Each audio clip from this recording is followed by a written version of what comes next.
camera's too high. Let's move that. Now it's too low. What the fuck? Okay. Let's quiet down the music. Oh boy. This track bangs so hard. The version of it in the game also bangs really hard, but I'm a fan of this cover of it. Hello people. Thank you so much for joining us today. I hope you're all doing well. First of all, yes, we will fight Aranea. We're gonna do all the super bosses for sure. I can't see myself skipping out on that. I just think that it's so much fun to do anyway. The super bosses are actually when you get to see this game's systems really shine, in part because, as you guys are well aware, the game systems themselves will kind of never like really push you to ever do all that, right? Like, because you can item spam and then it's never really balanced quite in the way that you want it to be. You never really actually get to a point where you're at like a really good flow state with this game, which is kind of one of my biggest criticisms with it overall, is that you either abuse the systems or you ignore some of the systems, but then it's also like it just never fucking feels right. Yes, I have started Demons of the Shadow Realm. Are the next episodes out? I started the first episode, but I don't know if like the next episodes are out yet. If the next episodes are out yet, I'm going to keep watching. But the first episode of Demons of the Shadow Realm was fucking mind-blowing. Okay, they got 3 more episodes out now? Okay. Mostly because I've been focused on Invincible and The Boys, which, like, Jesus Christ, man. Like, both are, like, having incredible seasons right now. Invincible just finished up, and, I just don't think it gets any better than this past season of Invincible, man. It's... Holy shit. In terms of, like, I guess you could say, I'm going to use this term very loosely, Western anime, I just don't think it gets any fucking better than this past season of Invincible. Like, it's peak Western anime. I don't know how else to say. I don't know if Invincible itself is actually inspired by any Japanese anime, but it feels like it's like right at like this corner of being inspired by, say, Japanese anime and like Western comic books, and it kind of fuses those two things together, and it's just, there's really nothing else like Invincible like all together right now. And the Night Sky Prince character in the game has to be jacked as fuck, like in the real NSP. Wait. Oh wait, I missed the first message. I want NSP to be a playable character or a boss fight in the next Final Fantasy game or Kingdom Hearts. That'd be awesome. That'd be awesome. I think it'd be really funny. No, they should put me in Verum Rex. If they're gonna put me in anything. Did I watch JJK, Freerun, or Trigun? I've seen Freerun and Trigun. I did not finish JJK. I got like 14 episodes in the JJK. And I'll be honest with you, Battle Shonen, I'm like, and this isn't like really against JJK. It's just a problem with me and Battle Shonen in general. Like, it's hard. It's hard to get me into a Battle Shonen, because I always feel like I've seen everything when it comes to Battle Shonen. And so I start watching it, and I was just like, this is just more Battle Shonen to me. Something about, maybe if I watched more, I would feel differently. So I'm not making like a full judgment of it. Like I said, I watched like 14 episodes, and I was like, this is just Battle Shonen that I feel like I've seen before. That was kind of like the impression that I got of it. I'm not saying that that's necessarily the truth of the matter with the anime and the manga. I'm just saying that like that was just kind of like the walk away impression. Once I watched the prequel movie after season 1, I was hooked into JJK. Okay. I trust basically all of you guys. I trust all of your taste a lot. We've chatted in Discord. Right, basically you guys have my taste. So then maybe I should revisit JJK. But I'm like really picky with Battle Shonen. Like really, really, really picky. Um like an S tier Battle Shonen to me, and I'm like I'm sure that everyone in chat agrees that this is S tier. Is like Hunter x Hunter, for example, or any of Tagashi's works, like Yu Yu Hakusho, for example. Like that's like S tier Battle Shonen for me. But like, and I suppose this is the case with like literally everything, right? The S tier is always the smallest. Um, but I feel like it's even smaller with Battle Shonen. Because it follows like a pretty standard template in most cases. So um generally with Battle Shonen, I'm always trying to chase the dragon of like a Hunter x Hunter or a Yu Yu Hakusho. But it's like chasing that dragon for a long ass time. For a long ass time.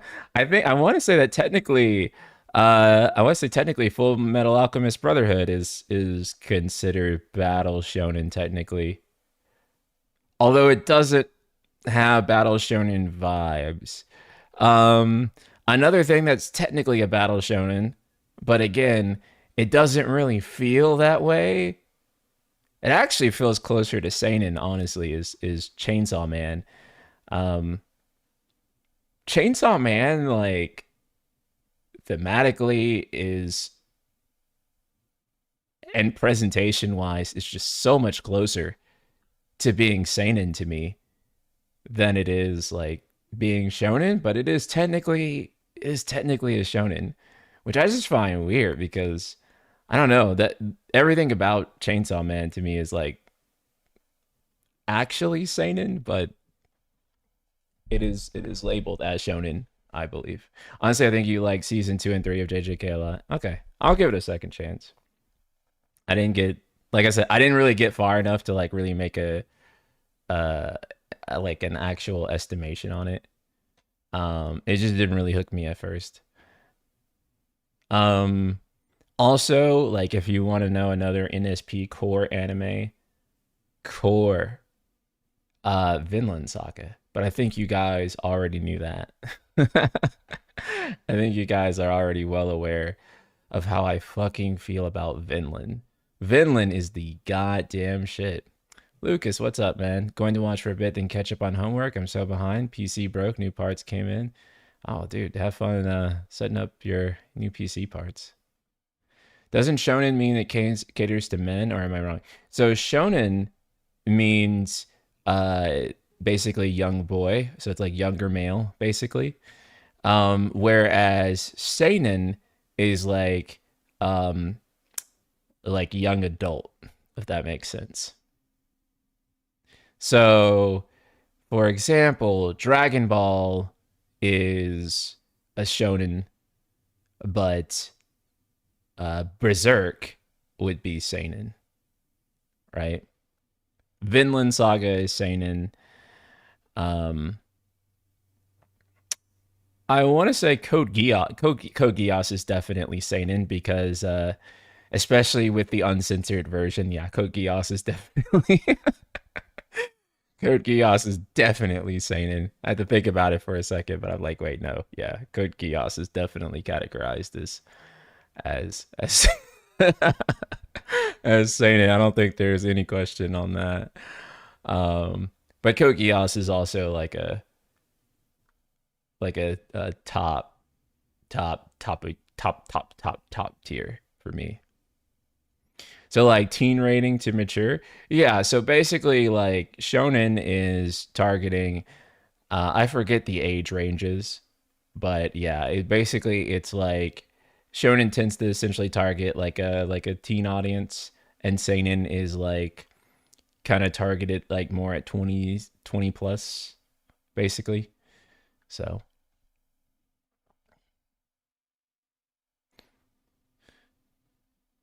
kind of like essentially it's like T rating. Yeah, T rating versus M rating is basically that's probably the best way to describe it. Um, yeah, My Hero Academia is a shonen. Technically, Attack on Titan is shonen, but I feel like the last few seasons of Attack on Titan are more seinen than shonen. I feel like Attack on Titan kind of starts as a shonen and then ends as a seinen. um, Frieren is king for me right now, dude. Frieren is so great. I can't listen to the ending theme without tearing up because that ending theme is actually like really really sad. And if you don't understand the lyrics for it, look up the translation for the lyrics to that ending theme, and you will realize that it is very, very, very fucking sad, and it will make you fucking cry. All these weeb turns are very confusing. It's actually funny because I feel like I still come across like maybe like weeb specific terms every now and then, especially as someone studying Japanese, because I'm probably one of the few people that's not studying Japanese for anime. I like anime, but I don't care about like being a purist enough to like be like, "Oh, I'm like learning this so I can like enjoy like anime without the subs raw or whatever the fuck." Cuz I'll watch a dub too in a heartbeat. I don't give a shit really. I'm just not like this is just not the primary motivator for me. For me, the primary motivator for why I work so hard learning Japanese is the idea of actually being able to talk to Japanese people and talk to specifically Japanese developers without the need for a translator.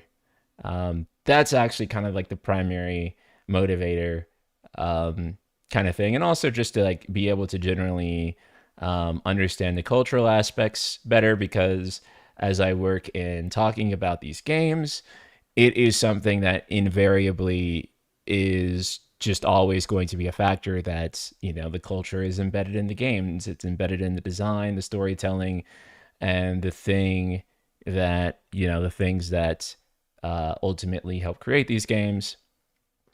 So that's like really my motivation. So yeah, sometimes I do come across like certain uh let's use a more polite word here, otaku terms that I'm not like fully aware of because um I just that's like not the primary motivator, let's say, for me.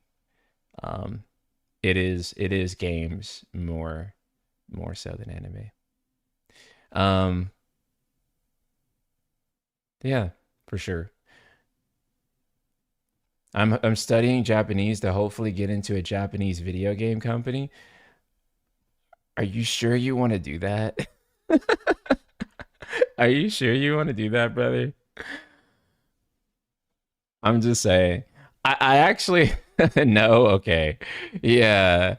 Yeah, that sounds like a cool fantasy. But okay, so first of all, like working at any video game company, be it Western or Japanese, you're gonna be working really fucking hard, like really fucking hard. Diabolical hours, diabolical treatment. It is rough. It is hella rough. So, yeah.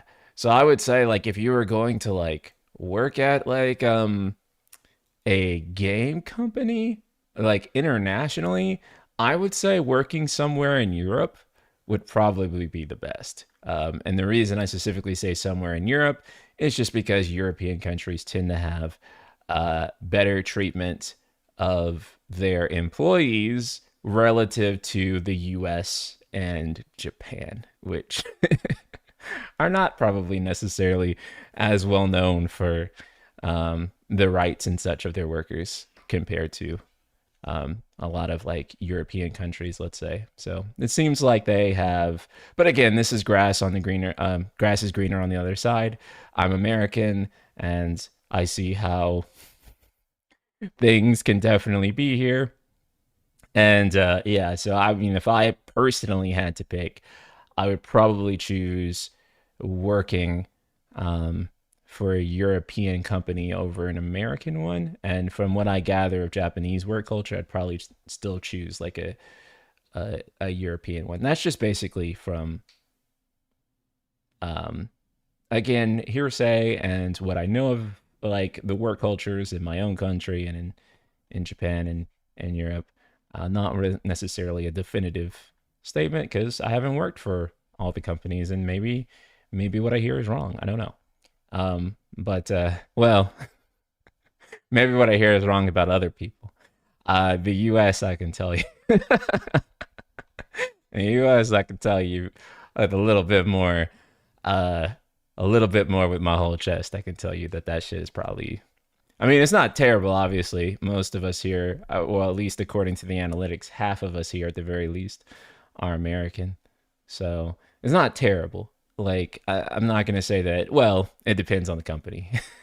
You can find an entire, very broad range of work life balances in American companies. But I think when it comes to game companies, particularly, I do think that obviously you're going to be kind of, I mean, it's going to be unfortunate either way. But I'll say that at least in at US game companies, salaries are higher. So that's also something to consider. But if you live in Europe, due to like a lot of the social safety nets that each one of those various countries have, you may not even need to make as much. But then also too, most of those high paying salaries are in California, and so depending on how much money you make, you may not it may still all net out to be the same. It's a very multifactorial. Very oh, you're already in California. Okay. So you don't even have to relocate or anything. You're more aware than I am. So um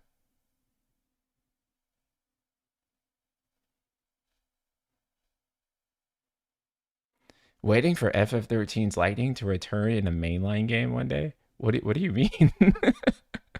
What do you mean?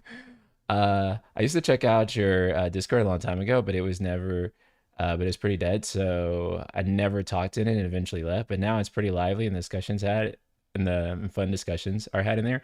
Yes, actually, this is one more thing I want to talk about before we begin the game. Um, the Discord is alive now. It's had like a full revival. I don't have a Discord command going because I don't have like the Streamlabs thing active. I don't think I do not have it active, but if someone will put the Discord link in the chat, that's great. I'm European and I'm happy to work here instead of Japan, USA, Japan, or frankly anywhere else in the world. Yeah, yeah, I could see it. Like every time I hear um about European worker rights, like how hard it is to even fire someone in France, I'm like, yo, what the fuck? I'm like, here in the US, it's like back to the fucking mines. Like, you know what I'm saying? Like, I put the Discord link in YouTube. Thank you, Black Lion Guard. It's like back to the fucking mines, right? Like all the time. Like we do not get any reprieve here. If you choose to have a kid, the amount of time that you're going to get off for like maternity leave or paternity leave is so slim, dude. It's so slim. Um, and the work, like I'm sure that in most European countries, the insurance is like completely covered, but here it's like, yeah, your job pays part of it, but then you still have to pay um, on top of that as well out of each paycheck.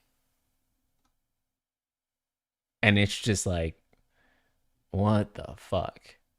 I live in a country with one of the highest taxes, but we are very well protected, so I don't mind paying those taxes. Yeah, see, that's my thing too, is that like I wouldn't care about paying higher taxes if like those taxes are like were like represented with something.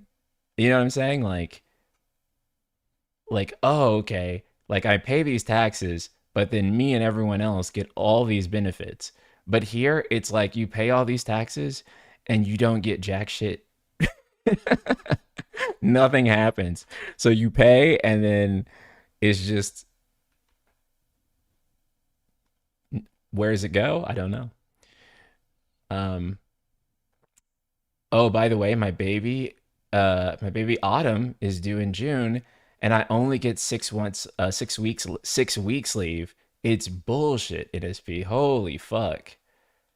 First of all, Kinkles, congratulations on having your first child. That's awesome. Secondly, how much?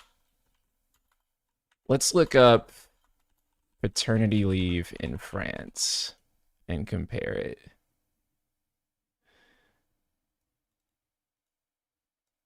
Wait, 20, it says 28 calendar days for paternity leave.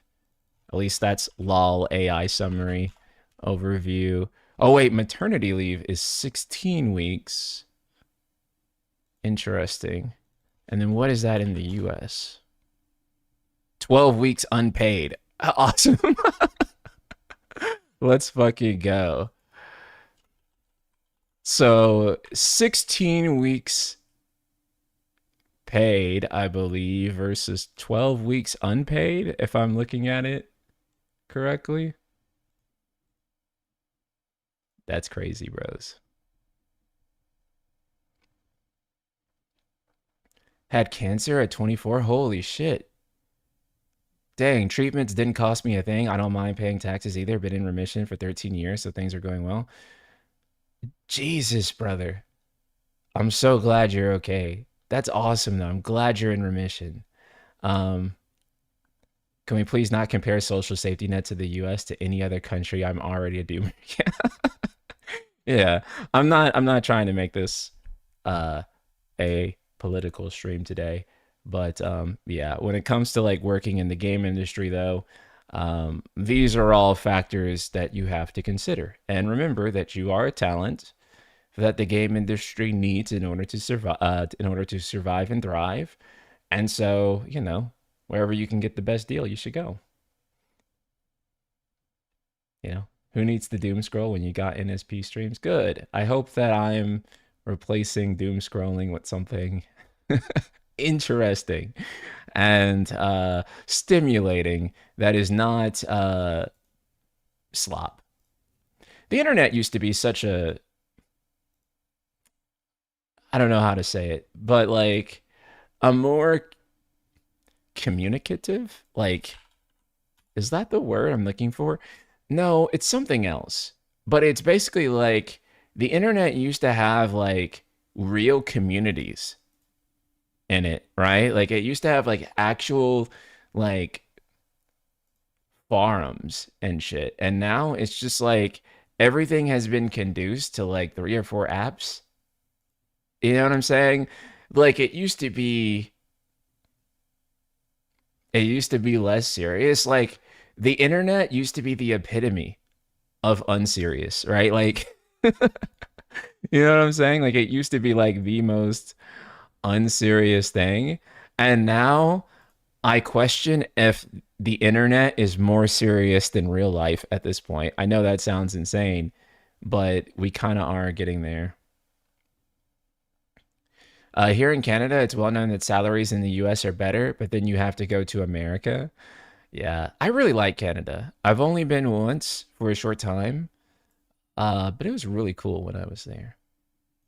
And I don't I don't dislike the US, but I also know that the US could be a lot better than it currently is for sure. And I don't think anyone um on any side of any political spectrum necessarily disagrees that we could probably do better. I think. um and one last thing before we get deep into the game, I just want to say thank you guys so much for everyone who became patrons and everyone who reached out and support for me. It was really amazing, almost overwhelming, damn near brought me to tears just how many people like were really like just trying to come forward and say, hey, you know, I can do this and that. If you need anything from me, I'm happy to support you. It's crazy. Even cooler, one of those people, for those of you who have been like in these streams for a really long time, if you guys remember, Afrojack came in here one time when we were playing Rebirth on PC, and Afrojack donated like, basically it was like $500 in gift subs or something crazy like that. He went insane. I just found out that Afrojack became a YouTube member. And if you don't believe me, you can actually see him, like, because, you know, I have like a little thing pinned on YouTube, like for YouTube members. So Afrojack became a YouTube member for us at the highest tier. And I am like, I am so fucking honored. I think the coolest, you know what I'm going to try and see if I can do? This would be crazy. I should try to get Afrojack on a stream. I don't know if he would do it. Well, I don't know, right? Like, maybe. Because if he's a member at the highest tier, maybe he loves poor NSP enough to be like, yeah. Afrojack is a very, very famous DJ and musician. I got to see him live actually when I went to EDC this past year. His set was really, really incredible. I don't really listen to EDM that frequently, but I do love going to EDC. Do you have the Afro Sword? Oh my god, dude, that's right. I forgot that that's in this game. Holy fuck. Okay, let's boot it up and let's actually see if we have it, dude. Did you have to do a quest in order to get it, or was it just put in your inventory? I don't remember.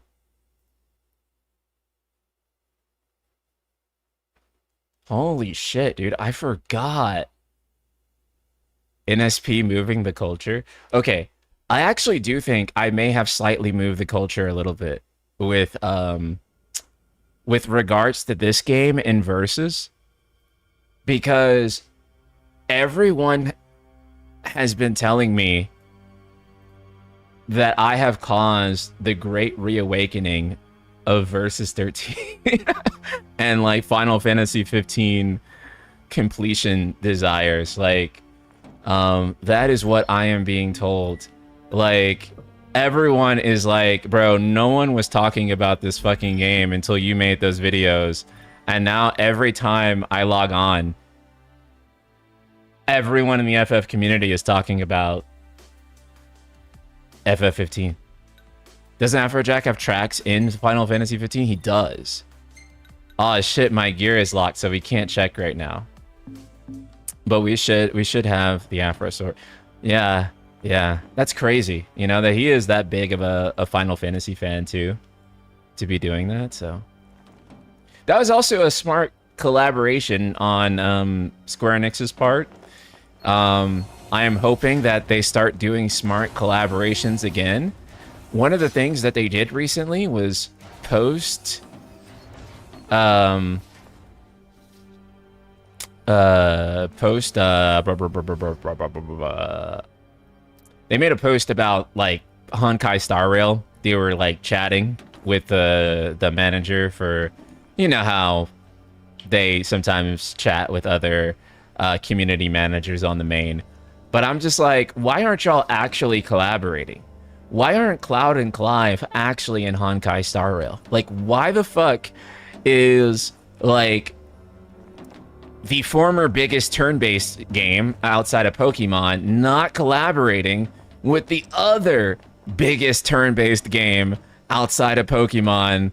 I mean, I guess other than Dragon Quest, right? Like, why are you guys like, you know what I'm saying? Like, that should be in the fucking works. Starting Shadowbringers today, I'm excited. Oh, brother. It is in the same tier as FF7 and 10, like 100%. So I think you have like a lot to look forward to.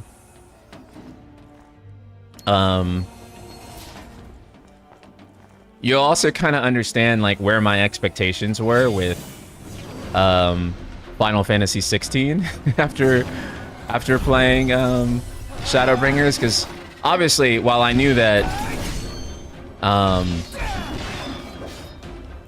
Ishikawa wasn't going to be writing 16, I was expecting that it would be kind of in that par. And again, I just don't personally feel like they ended up getting there, but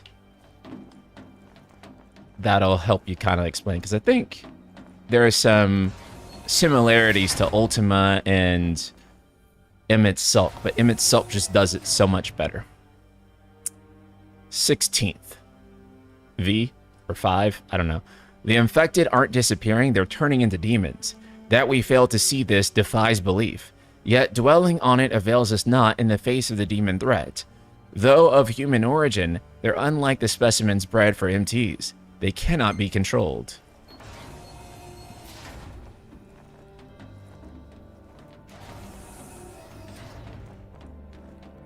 Hoyo has always been very open and passionate about other inspirations in their dev interviews and dev videos.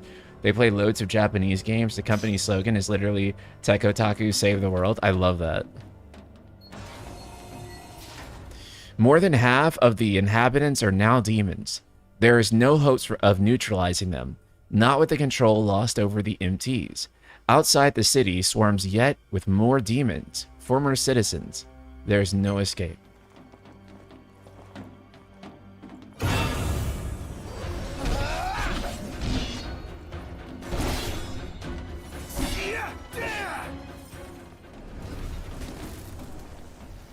I expected it to be more on par with Heavensward. Yeah, that makes more sense, honestly, than, say, Shadowbringers, because Heavensward is, like, the same writer, so.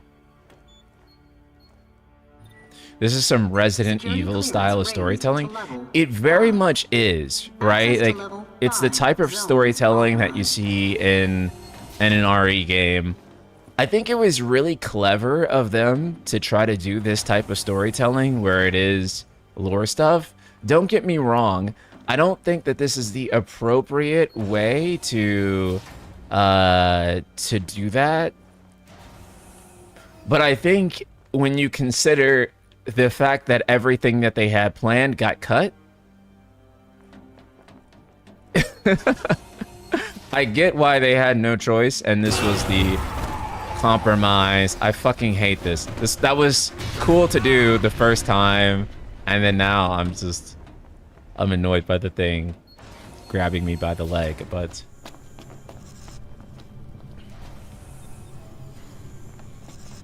yeah, I do think it is ultimately compelling for the most part, even still. But it is just one of those things where it's like, damn, bro. What the hell is this place? What are they keeping inside? It would have been better if... That is, but I got a hunch it's bad. Don't like it one bit. And I think, because this is the place, I believe, where we meet up with Prompto. So after the scene where we meet up with Prompto, we are going into his episode. Bet there's something here. Which means it's locked. And if there's a lock, there's a key. Made Prompto more likable for me. Camera is still ass, though. Camera in this game is... Wasn't expecting that. Things are looking up. How will this story end, I wonder? Intruder alert. Mobilizing dormant. It's so funny, right? Because I feel like it doesn't even make sense, right? This company made Kingdom Hearts 2, and Kingdom Hearts 2 is a game with a really good camera, right? So you would think, can't you just ask people that worked on that, like, hey,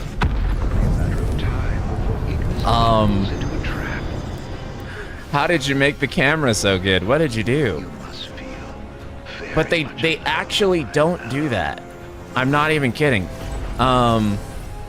They actually don't. Like, And that's like one of the problems that Kiryu says that he aims to solve is like communication between the divisions. Because in many cases, they just straight up don't fucking talk. And I know that sounds like insane. Like, what the fuck do you mean they don't talk? But yeah, each division basically operates as its own independent company under the Square Enix branch, under the Square Enix logo, but they're all their own thing, dude.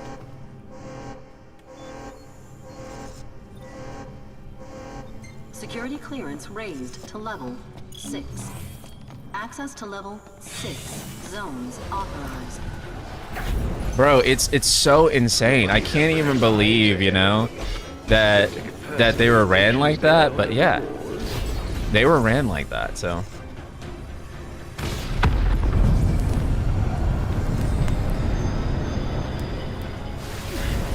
Okay, so it's better if you oh, I see.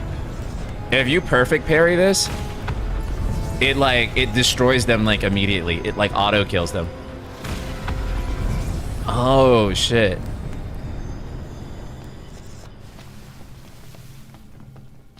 Okay. Yeah, it's super cool.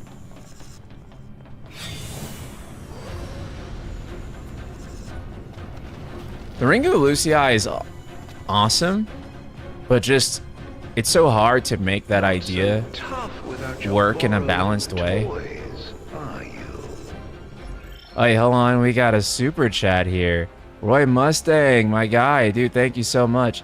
NSP, why does every story in the modern game, in the modern FF games, revolve around fate/destiny/prophecy, free will, since FF13? And similar metaphysical concepts, replaying art and DLC, and the ending spurred this question. Okay, so there's actually a reason for this. The reason is that both FF15 and FF13 were part of Fabula Nova Crystallis, right? And the main theme of FNC was about challenging the will of the gods, right? That's what it was about. However, that meant that 2 Final Fantasy games in a row thematically would be about the same thing. And then on top of that, Final Fantasy 16 also coincidentally was about that. Yeah, but I don't know if 10 is like quite the same as like Final Fantasy 13 and 15 and 16 in terms of like how it handles fate. Yeah, and then 7R is also about that. Yeah, that's true. Damn, all of them. I think that 10 is actually different. Because I would say 10 is more about like society. Well, you could argue that 16 is about societal fate to an extent. There's a way of articulating this, but I have to be careful because someone will always be like, actually. But in 10, fate takes the shape of death and sacrifice. So out of all of those games that deal with fate, 10 is kind of the best one, like in general, but like also also in how it deals with it. I think it's more interesting because of how it handles the societal aspects of fate. Or like it's more like in Final Fantasy X, fate is actually reinforced by society. It's actually not real, right? Like at the end of it, like all the fate stuff is actually fake. Like it's all because like everyone thought dead people said so. And so it manifests in a way that it's like really relatable to the average person's experience, if that makes sense. Like the kind of fate that Yuna has is the type of fate that people would experience in real life in a less abstract way, if that makes sense, right? Like she is born with a famous father who did this thing, and now because of that, she has that fate placed upon her, right?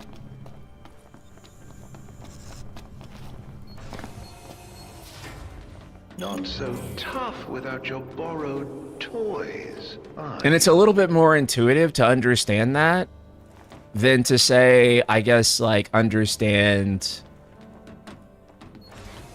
maybe being like a Lassie. Let's just arbitrarily say. Not to say that a Lassie isn't a perfectly fine analogy for it, but I think that intuitively people will kind of understand that concept, because it manifests as something that, again, that we see kind of in real life in a more tangible way, which is to say, I mean, religion, right? Like, we know what that is and what that looks like, and so we kind of know how to relate to Yuna in a more easy way, right?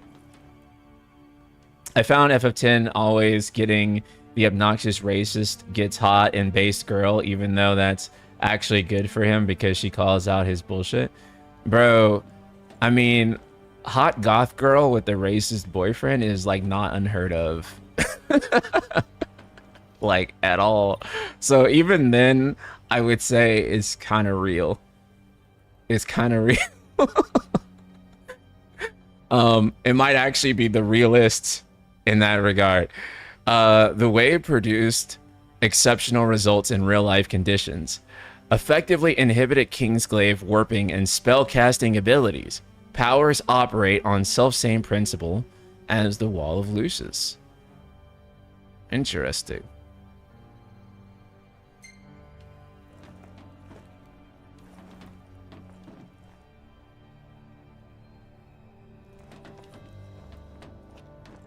I do think that, like, Final Fantasy 17 needs a narrative shakeup, though. I do, and I'm not gonna lie to you, because Roy Mustang, I do think you have a point.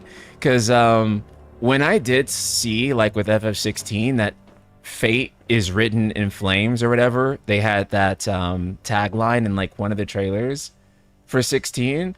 That was kind of the moment that I got queasy about. Like, that was, like, the first moment that 16 story started to make me a little queasy, because I was like, oh, no. Because we had already just got away from, like, you know, we'd already just got away from 7R doing its big fate thing. And then now we're going into this game, and it's also going to be about fate.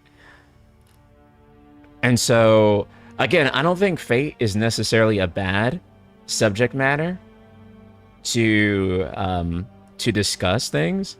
I do think it's a little bit more interesting in the way that 10 handles it, and somewhat in the way that 16 handles it too, because when 16 is more about the societal fate of the dominants and bearers, that's when it's at its, like, most interesting, right? But then when it's extrapolated out to its highest level, and we talk about Ultima and stuff like that, I know for some people that'll probably be when it's maybe at its highest degree of interesting, but, like, for me, that's kind of like when I check out a little bit from the story. This report concludes that the wave can neutralize not only the wall, but all magical phenomena exhibited by the Lucian royalty. However, based on the data acquired from the encounter with Shiva, an enfeebled effect on the Six can also be anticipated. Okay. So this is basically telling us the story of how they were able to conquer the Astrals. Which, it is a little insane that... If there was any doubt, it's a trap. that, A little pay and never hurt anyone. we find it all out like this. Because this is basically the biggest plot twist in the game. That we find out through a little exposition dump here, so... No, is that you? Hey, no. You hear us? Where are you?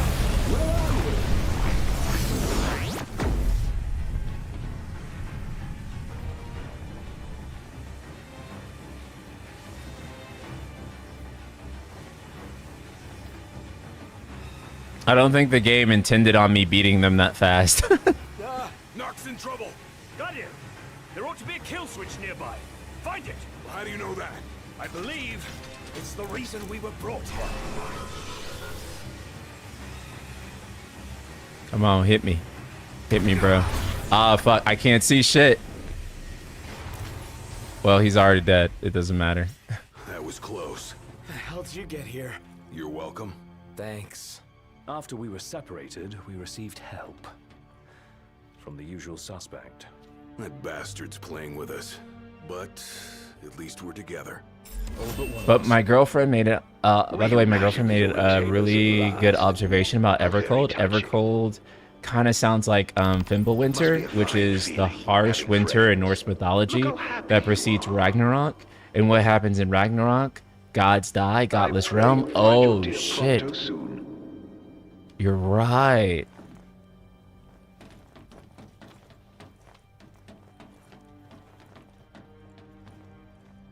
Are you still planning on doing chapter 13 verse 2? Yes. We will experience the entire FF15 playable universe.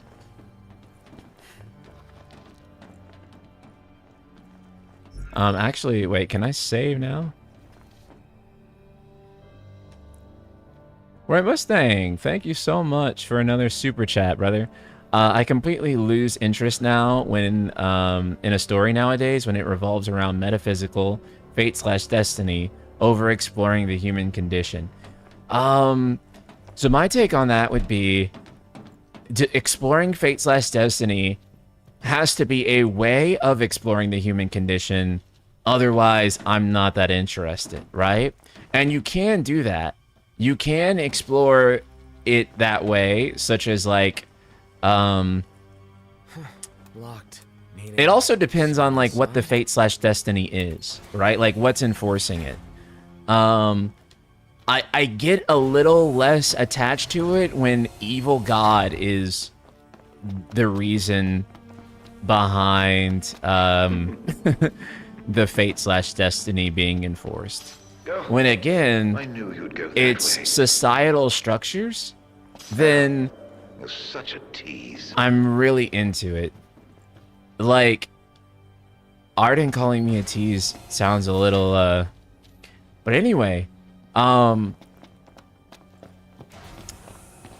I'm more interested in it when, again, it's an exploration of essentially like one's caste in society, right? Like, this is what I was born into. Which is kind of a real phenomenon and like something that I can really relate to. But when it kind of just becomes like, evil god said that this is our fate, and we're gonna challenge what evil god said about our fate, that's when it's like, the thing about evil god is that they represent the power, people in power a lot of time. Destiny and fate are what people, want you as a person of society to do. You're not wrong at all. That's exactly what it represents. However, my kind of problem with it, or I guess like the way it gets presented, is just that like it's kind of been played a lot of times in such a way that I don't find profoundly interesting anymore. But like, it's not necessarily bad. Let's just put it that way. And there are games that have done it good, but the trope itself is a bit kind of overplayed. So I'll tell you a game that does the exact same thing, but is actually like really fucking good.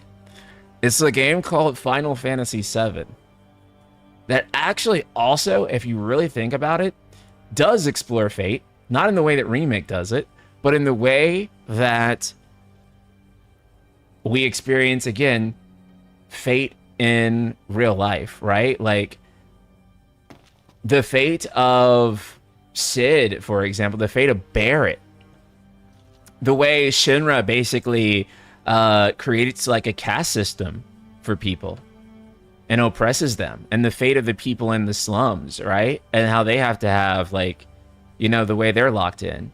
And this is represented in the line, basically, that, like, you know, No one chooses to be poor. You know, they're like this train. It can only go where the tracks take it. And that's kind of how that same idea of fate is presented in OG FF7. And there is an idea of them challenging that fate and them challenging God in the same sense. But again, the way it's played out, yeah, no one chooses to live in the slums. Right, that's their fate. And that is just, as an allegory, is so much more relatable and so much more poignant, I think, to the way people actually experience their fate, like in actuality. So, You all right? Are you hurt? Do you need help? I'm fine. Thank you, Noct. No sweat. Tell me, were you worried about me?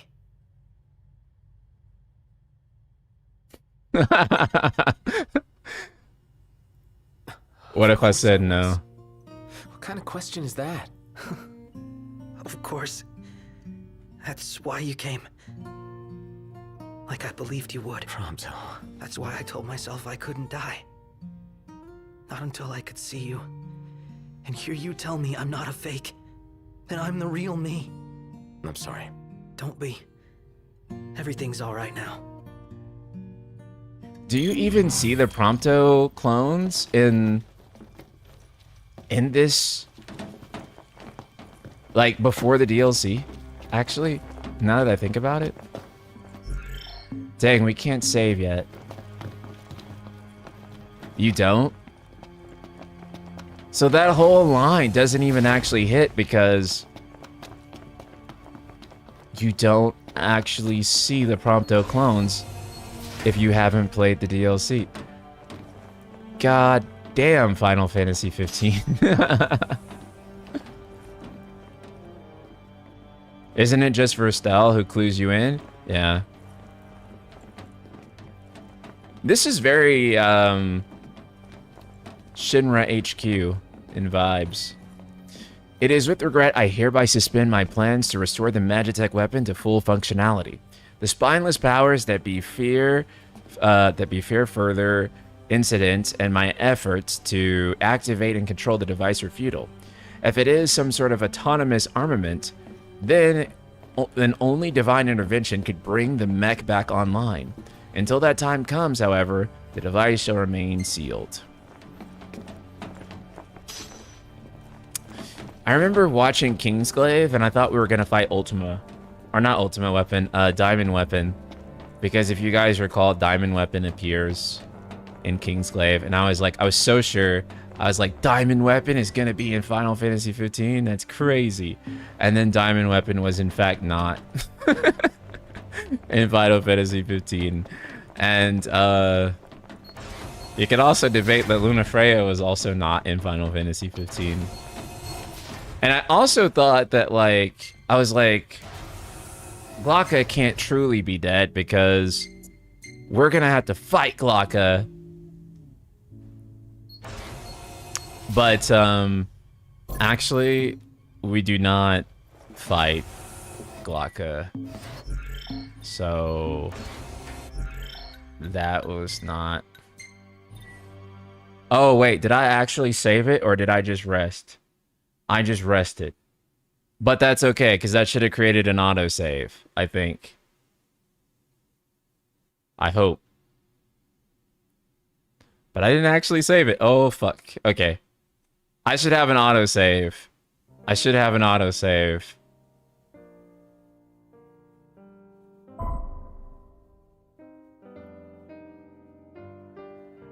I do. Okay.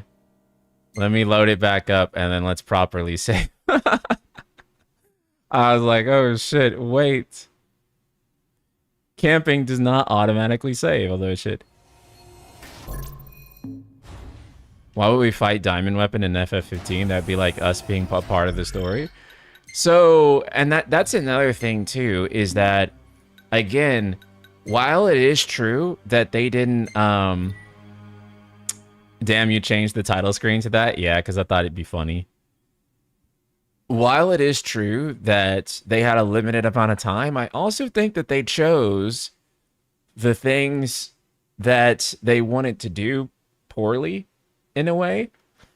So, like, what I mean by that, for example, is, for example, the same time and budget that went into making the Adamantoise fight could have been used to have a fight with Diamond Weapon. And that would have been more meaningful because it's fucking Diamond Weapon and it was roaming around in Insomnia, right? So you could basically say, hey, Diamond Weapon is still out there roaming around. I think Nyx like destroys Diamond Weapon or something, but you could still just be like, yeah, Nyx didn't completely destroy Diamond Weapon, or the Empire has like another Diamond Weapon that they made, whatever the fuck, right? And you could have said like, hey, Diamond Weapon is out on the loose in Lucis. You have to stop Diamond Weapon.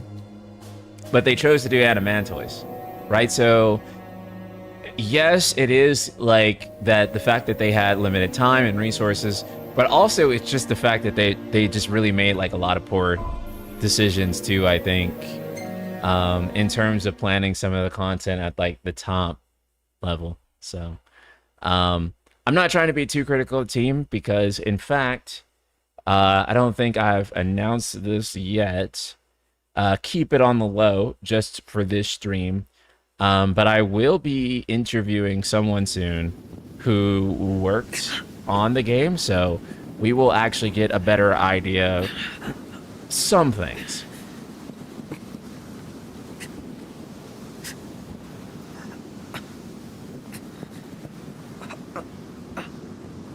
Yes, for real. But obviously we haven't done the interview yet, so don't go telling everybody, chat. Keep it on the low. But we will have a person soon that we will be speaking to.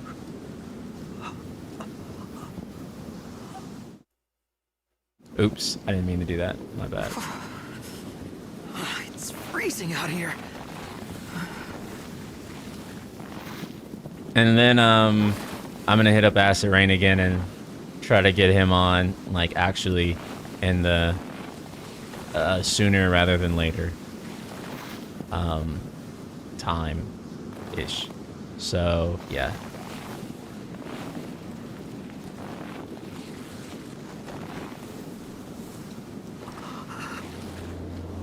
Yeah, it would have been better if, say, like Kingsglaive and Final Fantasy 15 had like a very seamless crossover in terms of feel, in terms of look, in terms of actors. But the problem is that Kingsglaive feels like it's from a different universe than the Final Fantasy 15 that we end up actually getting and playing. And it just seems like, coincidentally, the stories line up, but it does not feel like they are from the same continuity whatsoever. Way to go. Even the same characters that appear don't feel like the same characters in this game.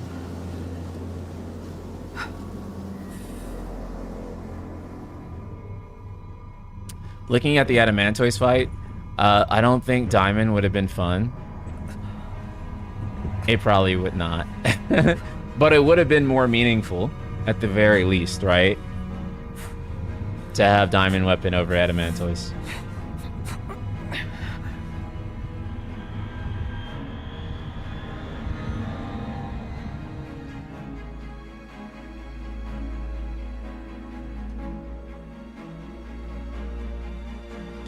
This is also why the post-game content really does connect back to Kingsglaive and like Brotherhood a lot more.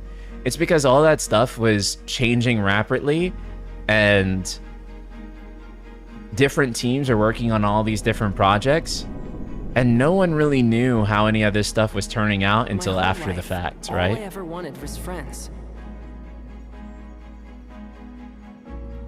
But no one ever wanted me back. So when I finally found people who did want me, I did everything I could to make them stay.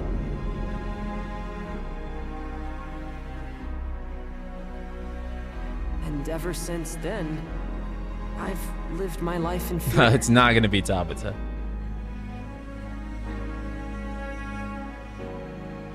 That one day they'd find out who I really was, and they wouldn't want me anymore.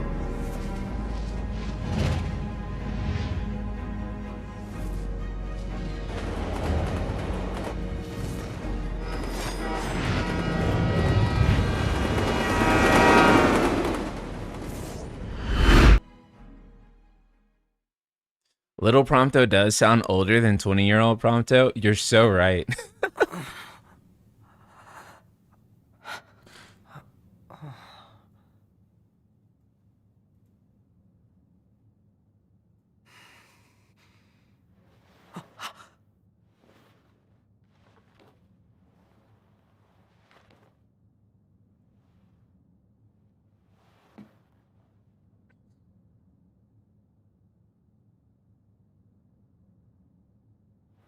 It's gone.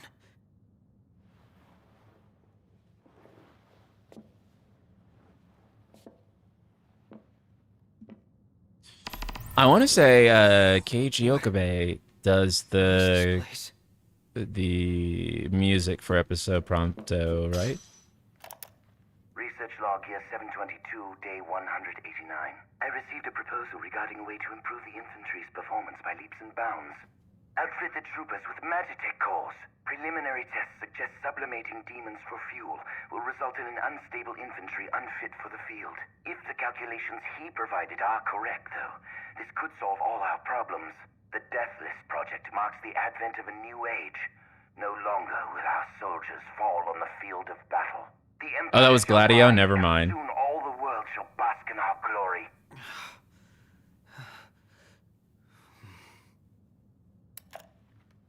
Naoshi Mizuta? Oh, okay. Cool.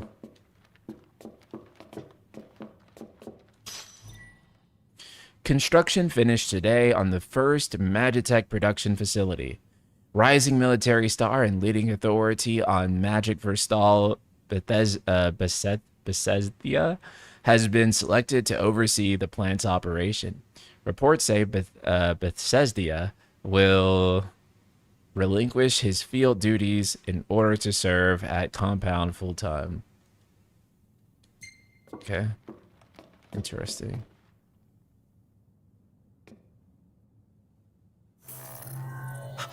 Scanning production code. Unit 05953234. Bethesda? Yeah, that's what I want to say too. This unit has been compromised. What's going on? Initiating retrieval of compromised unit. She still remembers you after all these years. Huh? What gives? We can't have you spilling blood here. Although to most, this compound is known only as the first Magitech production facility. Birthplace of the myriad Magitech troopers and demons the Empire holds dear. To you, this place should have some sentimental value. After all, it is your home, sweet home. Shut up. I'm not the one who almost killed you. You're Rob. You really ought to take a rest. Perhaps the estimable Chief Pacifica will help heal that broken heart of yours. Who the hell is that? Oh, how quickly they forget. But fear not. I've no doubt a reunion would refresh your memory.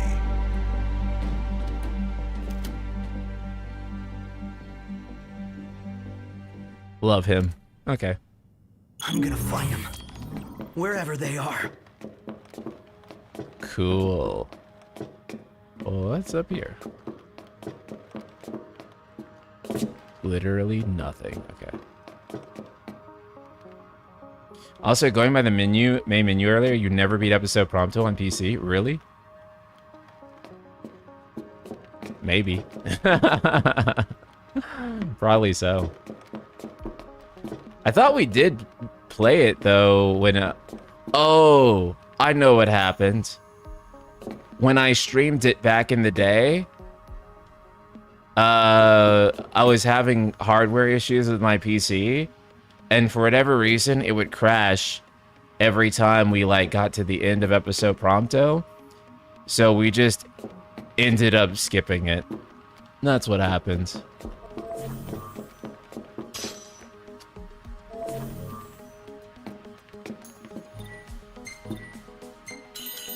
I couldn't beat it back then. But now I have a working PC.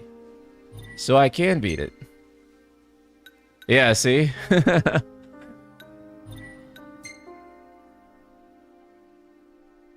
No, I beat it before. I just never beat it on PC.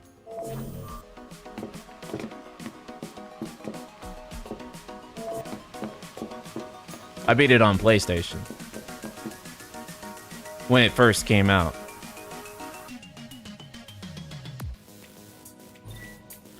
Imperial soldiers are patrolling the area. Equip the handgun with okay.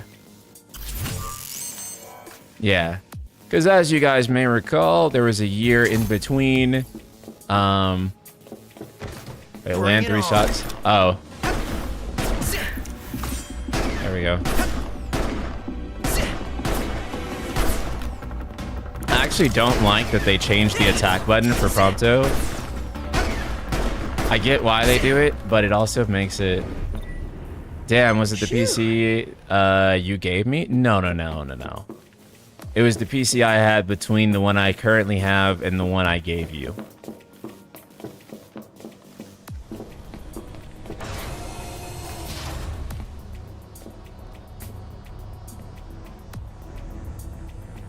That PC had like power supply and motherboard issues, but yeah.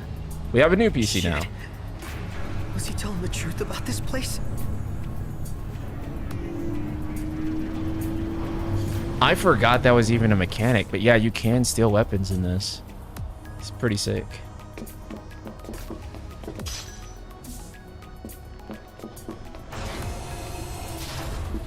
Oh, I can't let them find me. Stealth kill.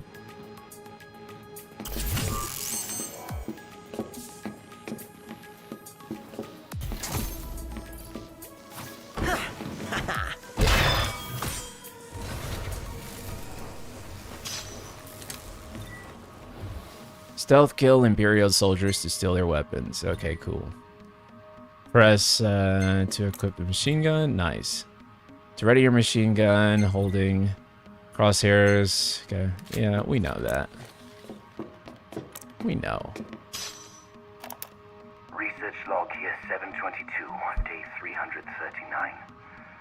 Another day, another mental breakdown. All my tests so far have resulted in the former soldiers suffering ego deaths. Today, however, I developed a new hypothesis.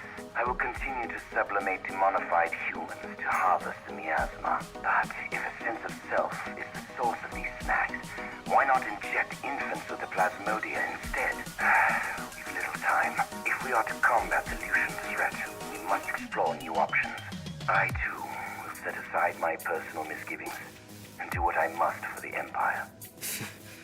What kind of a maniac experiments on kids? A lot of video game scientists do that, actually. Despite these logs not being ideal, I do appreciate the effort in providing as much lore and story as possible in these DLCs, given how much they had cut from the base game. Right. Yeah. Like, they really did try to fit it all in there. But, yeah, it's just really unfortunate that everything about this place gives me the creeps. It all could not be fit in there. Let's do this. Okay, and then you can use crack shot to against a vulnerable enemy, or press X to deliver an overkill strike. Prompto has been started.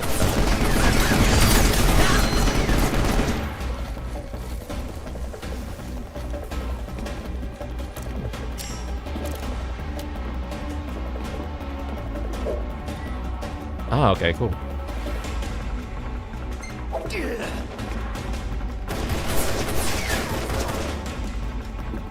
Let's try a melee weapon.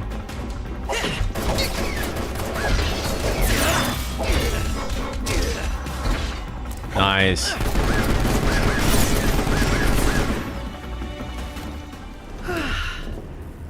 I can do this.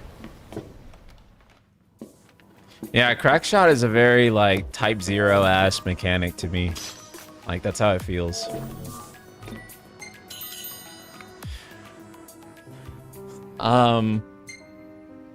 So after this game, I'm thinking that we go back and finish our...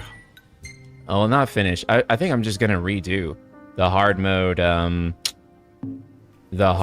for Rebirth, and then do the challenge fights because we never got around to that. And then I think we're gonna... I'm thinking that we either do Type 0 or Final Fantasy 13. I don't know. We'll do one of those next. Something. Maybe I'll open it up as like a Patreon poll or something. Are you gonna finish Trails? I do need to finish Trails. I know I need to quit bullshitting. I'm on the final chapter and I don't know, I just haven't done it yet. I do like the game, by the way. I know some people are like, dang, I guess he didn't like it. I do like it. I just get so distracted with fucking games.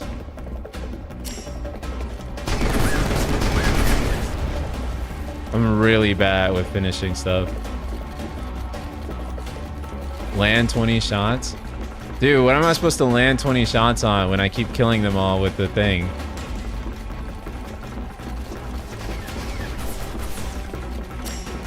But dude, I mean, think about this game, right? Like, it's not just like the latest Final Fantasy. It also had to be Metal Gear, and it also had to be Resident Evil, and like all these other games, and it had to be a big open world. But some of the stuff that they did in this game is just so fucking cool, right? Like holy shit. Yeah, my vote is also for Type 0 because that's a pretty fast game to finish, and I think that Type 0 is the most ignored Final Fantasy game like ever. We probably will play Type 0 in Japanese maybe. Because while the dub does have like a lot of talented actors, they did not adjust the voice, the lip sync for the Type 0 characters, and I think it results in like some really awkward performances and really awkward sounding stuff. I'll have to go back and see it, but we may have to play that one in Japanese, I think. Oh, wait. What did it just say to me? Gear.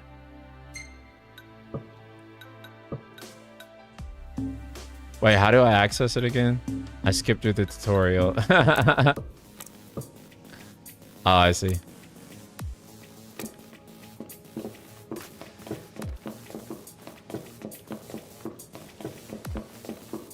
Type 0 port is messy on newer rigs.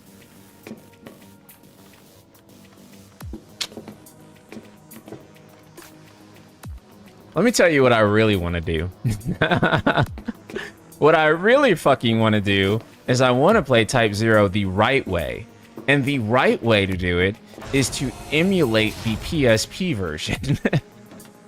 However,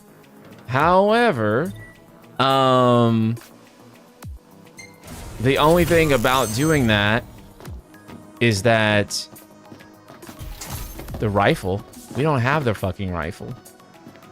I guess we could steal it. Oh wait, we can get it right here.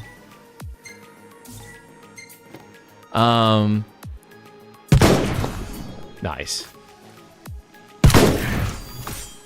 Let's go.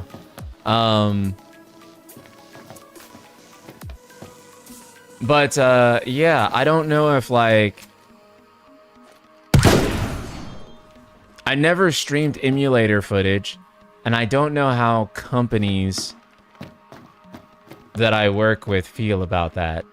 Is it a legal SE thing? Yeah, because I like wonder if they would be like, bah, even though I could like legally own the game and stuff like that, I don't know how that.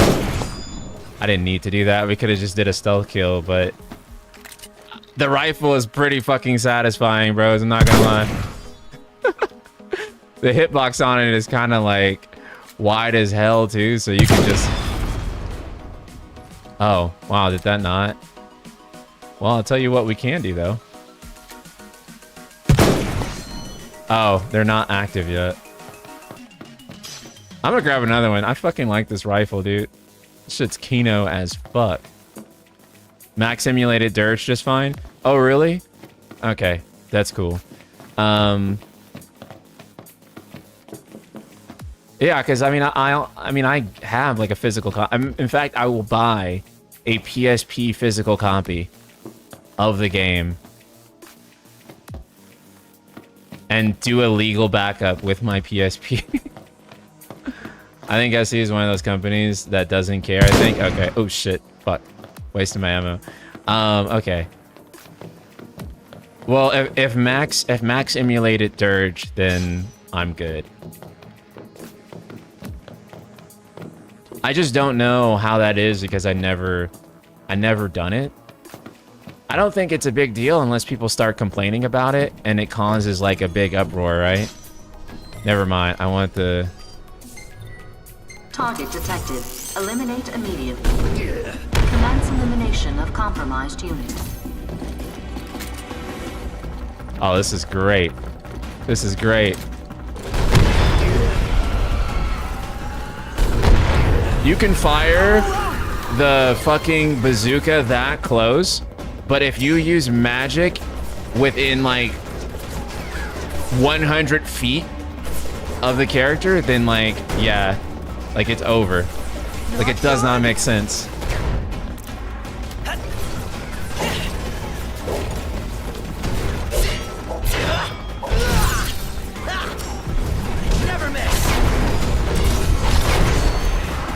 Fucking go. Damn, bros, I forgot that Prompto gameplay is actually cracked. What the fuck?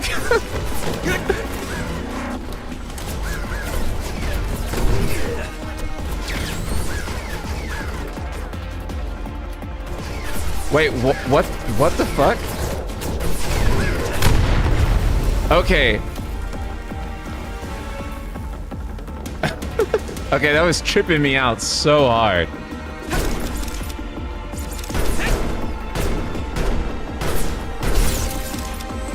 Watch this! I've just gotta find my way out.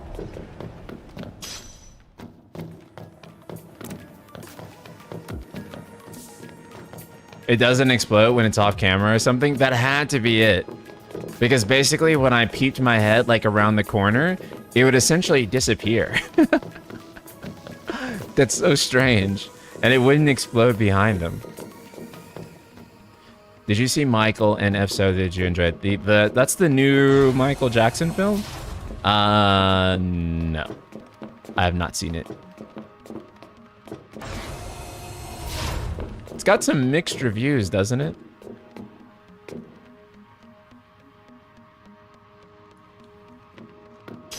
The gameplay in this felt really good to me. Yeah, dude, it's actually kind of good. I'm actually like really nervous about going back and visiting Type 0. Oh, I guess like the nerve-wracking part about like Type 0 would be that the Type 0 is like a little bit different than Dirge because if we use the English patch, I don't know how they would feel about that in particular. The English fan patch. Because that's also another like weird thing. Yeah.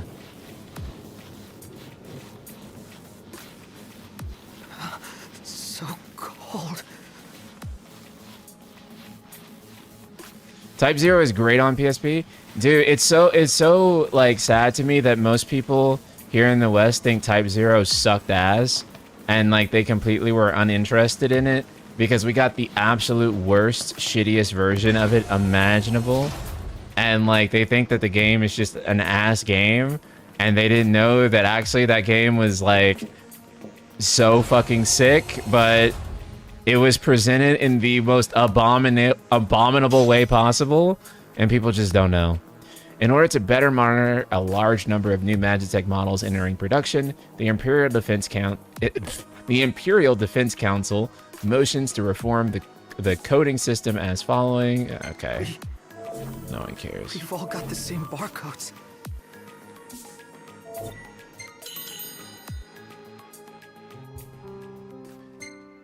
Was Type 0 combat better in the PSP or any level designs?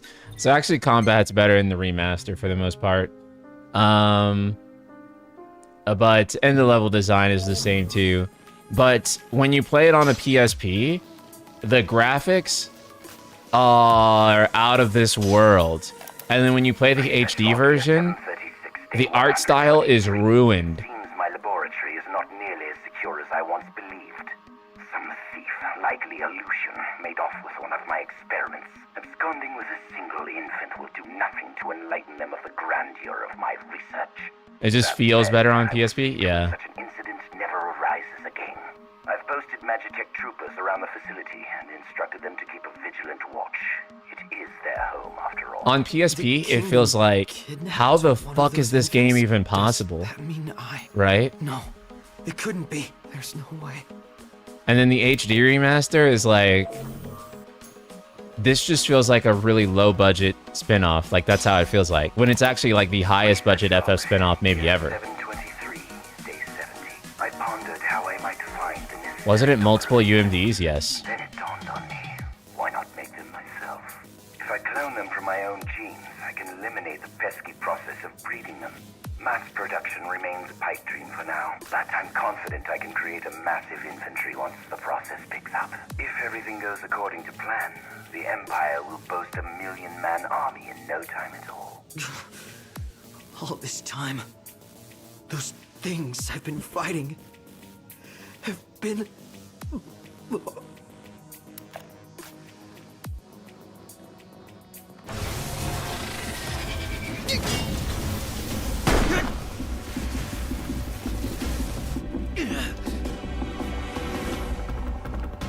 Wow, how Crisis Core got a dope remaster and they just phoned it in with Type 0. Yeah. Well, the thing is, because they went so half-assed with Type 0's remaster, right? So it wouldn't be so bad if they re-rendered the cutscenes, but they didn't re-render the cutscenes. And so you have cutscenes that go back to using the PSP's graphics. Oh, shit. That go back to reusing the PSP's graphics. And then... What do you mean I can't shoot the rocket? Unbelievable, bros.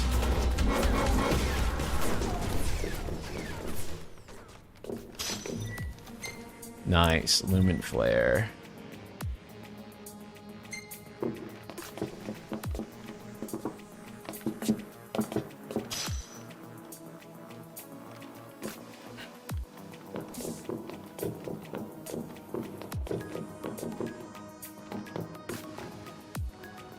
You know, well... well, if I jump, it doesn't work, but... Yeah, Crisis Core only got a good remaster because those assets were finished with 7R, so they could just pull those assets up and use them. But, unfortunately, that was not the case with Type 0. Type 0 should have gotten a remake. And I feel like if it was a video game that came out like nowadays, or like if it was to be done nowadays, it would have been giving a remake. But yeah.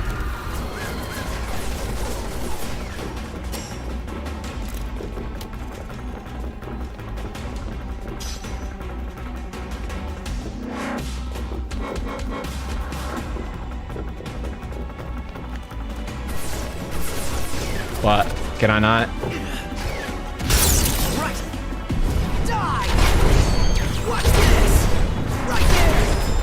Dude, I fucking love this mechanic.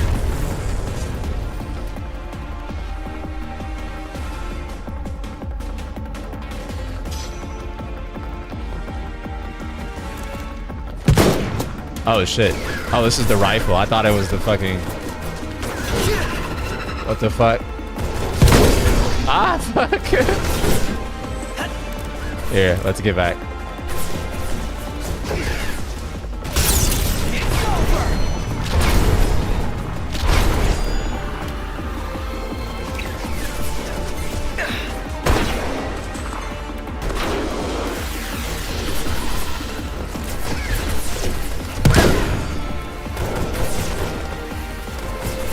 Dang, why is the cursor speed on this so slow? Oh shit, my bad.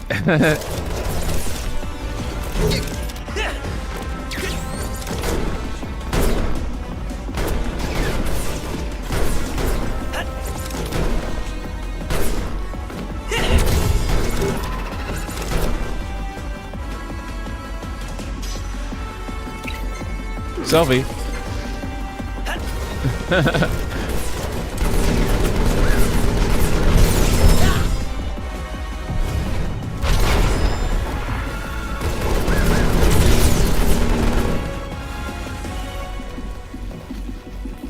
I still want my fucking rifle though.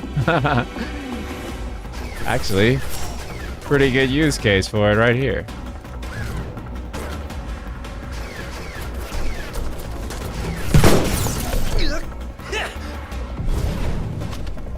Watch this! Gotcha! Fuck. I hate aiming with an analog stick. Oh, I could just... Oh yeah, I can like literally just grab my mouse and aim. Nice, nice. Because I like running around with the controller, but I like aiming with my fucking mouse. So I'll use that. I haven't played episode Prompto in forever. This is just MGS. Dude, I'm saying... I'm like 90% sure Shadow Moses was the inspiration for this, like, level. It's pretty obvious.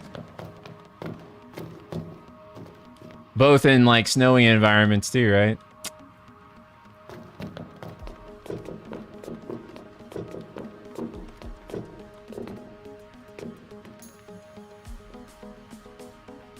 Can you imagine what people would have made with Prompto's gameplay had the modding tools fully been complete? Oh, dude, people would have like, we would have had like Call of Duty like level controls with people being able to fully mod this. It would have been amazing.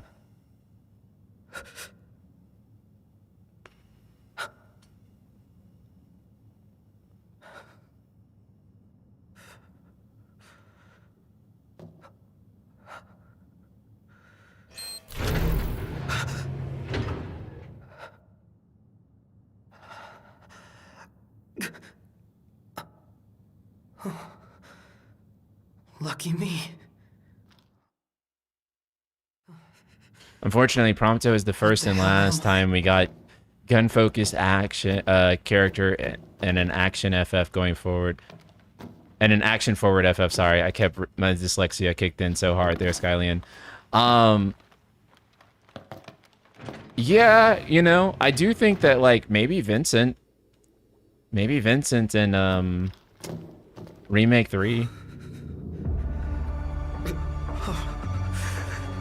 Right, because how are they going to differentiate Vincent from Barrett in terms of just basic shooting mechanics?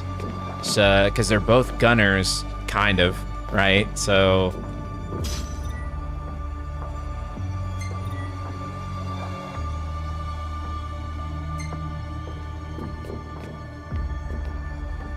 Vincent in Remake 3 will be another part of the Versus Revenge plan, yeah. Somebody in there.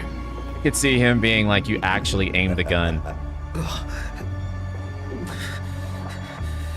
Deep breaths. Why did I never make the Mako-infused 2-baby connection with this? Dude, there is actually a fuck ton of FF7 references in both Versus and 15. Part of which was because Versus's staff was comprised of a lot of FF7 developers. And then after that, when this team took over, a lot of the people who worked on Crisis Core also worked on this game, and so that's why there's so much 7 homage and 15 in Versus. The child who was stolen from this facility? The one those Lucians absconded with? Precisely. I thought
You did watch the movie, right? Yeah. But this is why I also say that the DLCs have more continuity with the stuff that came afterward than the actual game itself, the base game does. Research log year 756, day 98. Finally, my demon-infused Magitech armor is complete. Episode Aranea was where you... Oh, that's right, because that was going to be in her episode. It has exhibited an extremely unstable psyche, immediately unleashing unmitigated horrors upon activation. Its destructive capabilities, however, are indeed beyond compare. Not even the impenetrable insomnia could withstand its onslaught. Why, the Crown City would fall in a mere matter of minutes. The Stone of Legend will soon be mine. To think that in less than a month's time, the crystal will be mine to play with as I please. So he's the one behind the attack on Insomnia. He planned the whole thing. Everything we lost that day is gone because of him.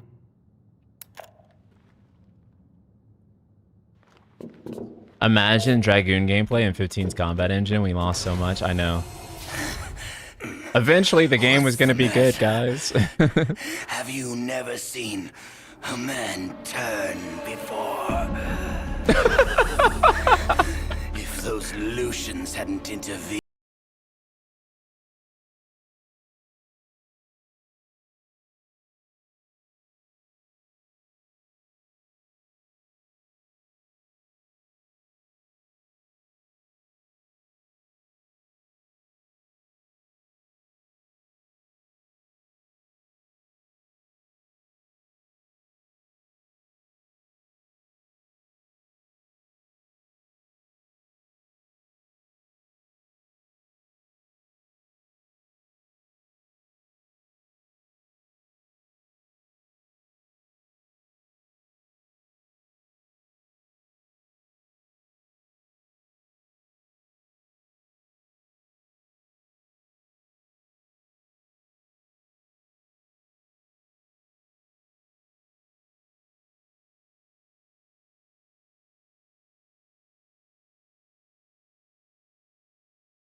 Neither the kings of Lucis nor the gods themselves will be able to challenge my reign.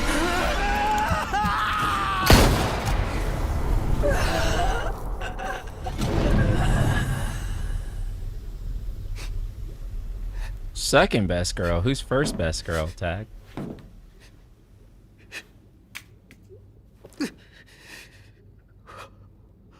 How did you kill him? Well, it looks like we just shot him in the fucking chest. No, patricidal. No. You lose your friends and murder your family. Now you've no one left. Shut up! Shut up! Shut up! Vital functions decreasing. Plasmodium activity index increasing. Demonification complete. Initiating transfer to Unit XDA 1002. Immortalis.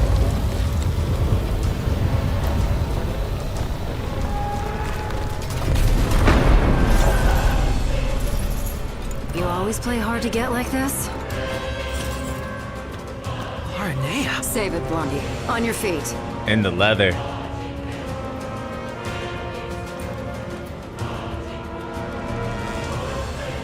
So this is that new model they're working on. I don't know what's got you so shook, but you can deal with it later. Let's move.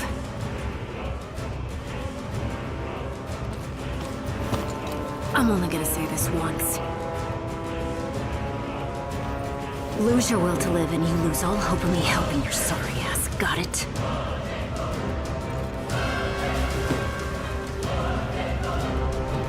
Go. Detected. Capture and retrieve immediately. Oh shit, what am I doing? Capture Okay. and retrieval of compromised. Wait, what the fuck? I definitely threw it. Okay, now I threw it in the wrong direction. Where the fuck? Oh, we're running. We're running. That's right, we're running. I forgot. I was like, I want to fight him. My bad. Escape before the gate closes.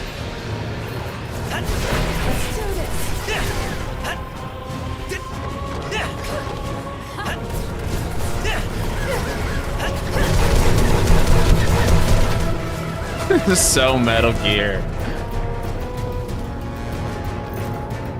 Head there. I'll catch up later. But what about you? I said I'll catch up. What if Just go.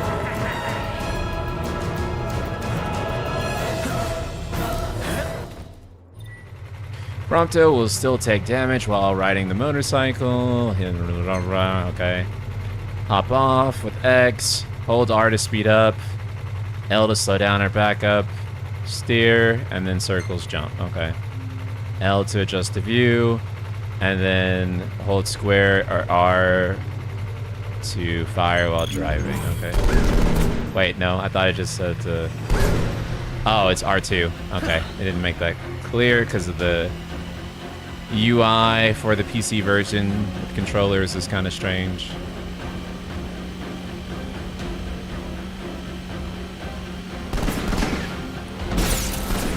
Yeah. Yeah, let's go. Do we have a command on here? Oh, wait. No, I guess not. Oh, shit. My bad. Stop fucking around with shit. Okay. There we go.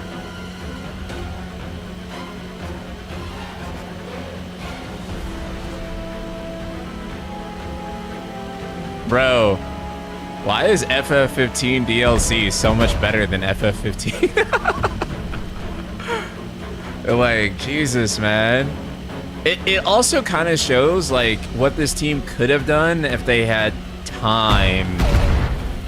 And, like, once the engine was put together and they were able to, like, really make stuff that worked. Yeah, dude. Like, this is so sick.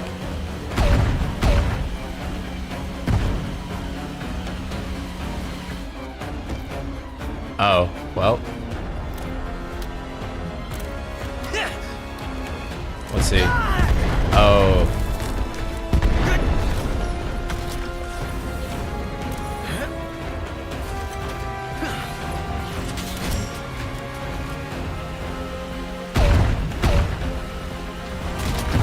Yeah, like this is cool, except for me driving, which is not cool.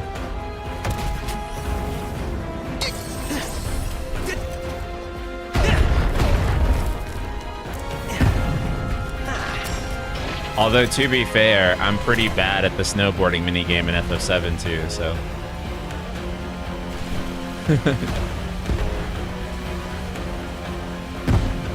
The jumping quality from even episode Gladio is insane. I know, dude.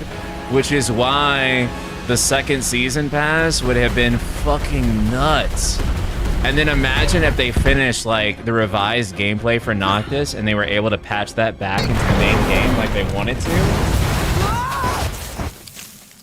Fuck.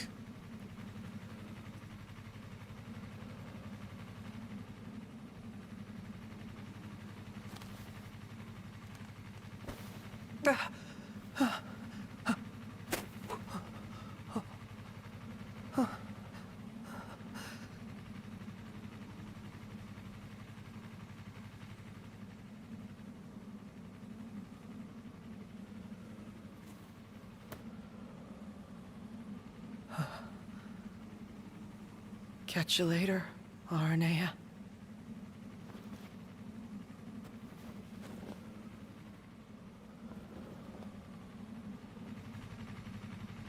The snow effects are good too. The way there's dents and such, yeah.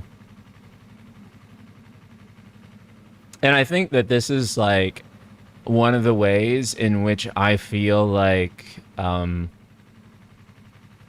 15 like graphically is better than 7R, and 16 is that it feels like the environment is more alive in this game than in those games, where I feel like the environment does not feel alive in the 7R games or in 16. And there's just like a lot of small things that they do in this game that make it feel more so. Let's see if I can hit him. Nice.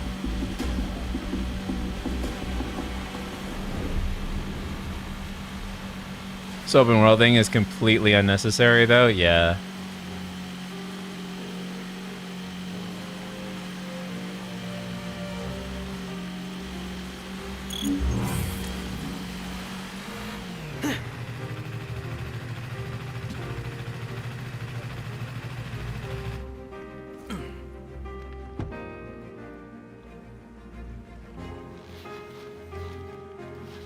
Hopefully part 3 gets polished with a bit more, since it'll use the same map for the most part. Yeah, that's my hope, right?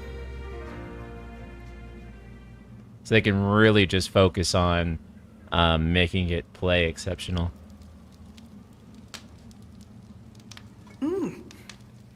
Almost as good as what Iggy used to make. That's cope. That's cope. Well, at least it's quiet for a change. Damn, Doc he's having a whole ass mental breakdown, bro.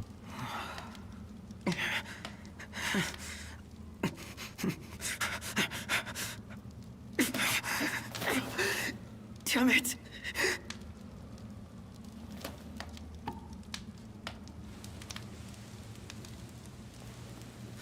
Dang, I forgot about this scene.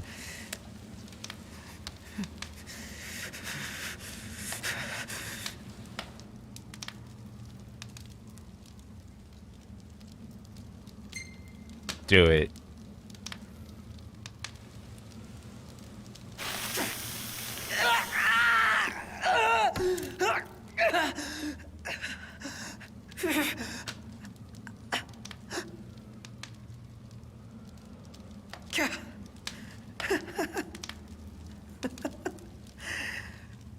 Branded for life. Don't tell me you thought that would work.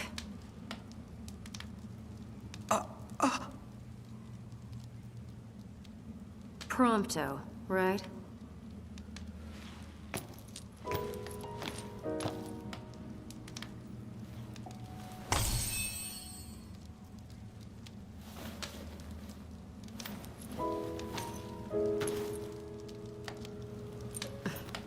You could at least look happy to see me. Oh, I'm happy. I ran I'm into way your happy. buddies in Tenebrae. You've got them worried sick.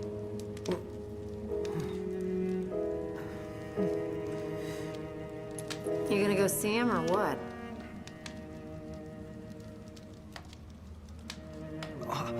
I can't.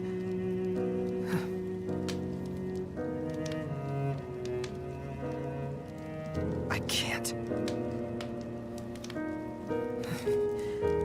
I'm not like them.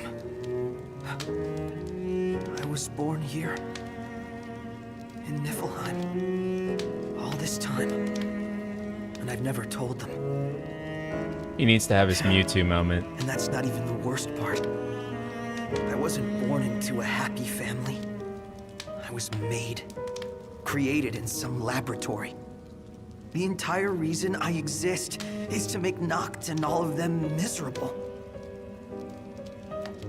How could I possibly see them? They'd never accept the real me. You spent all that time driving around together and you still don't know what kind of guys they really are. In case you forgot, your princely pal and I weren't always on such friendly terms. But you know what? He put all that aside and asked me to make sure you were safe. He did? Think he'd do that for someone who makes him miserable?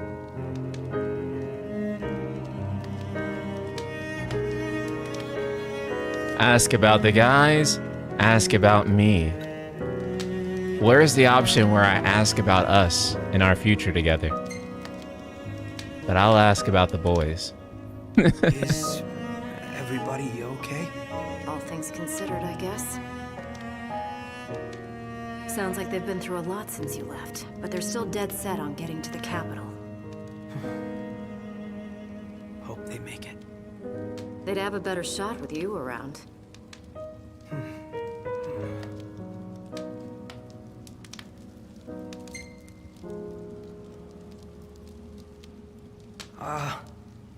Did they say anything else about me? Not that I can recall. Right. His Highness was so worried about you, he could barely speak. But don't worry, I whipped him into shape. So, he doesn't hate me after all.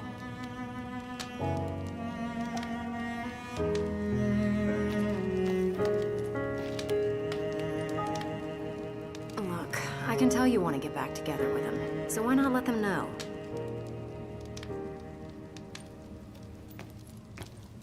You think they'd let me back? After all this?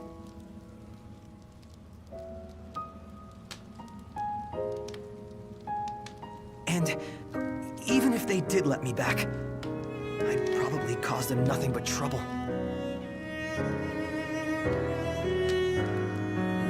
I don't know how I could live with myself. Because you're doing such a great job of living with yourself. What do you? You worry so much about what other people want from you, Yo. you don't even know what you want anymore. Your life This is isn't yours so- to live. This is so Forget about what crazy. everyone else thinks for a second and figure out what it is you're really after here. I could not be Prompto, bro. I would not. I'm going after that new model in the morning. I would have forgot there even was a Noctis, bro. You're on your own now, kid. Would you go to a therapy session run by Aranea? Brother, I think I'm in therapy because I like women like Aranea, actually. It's the opposite.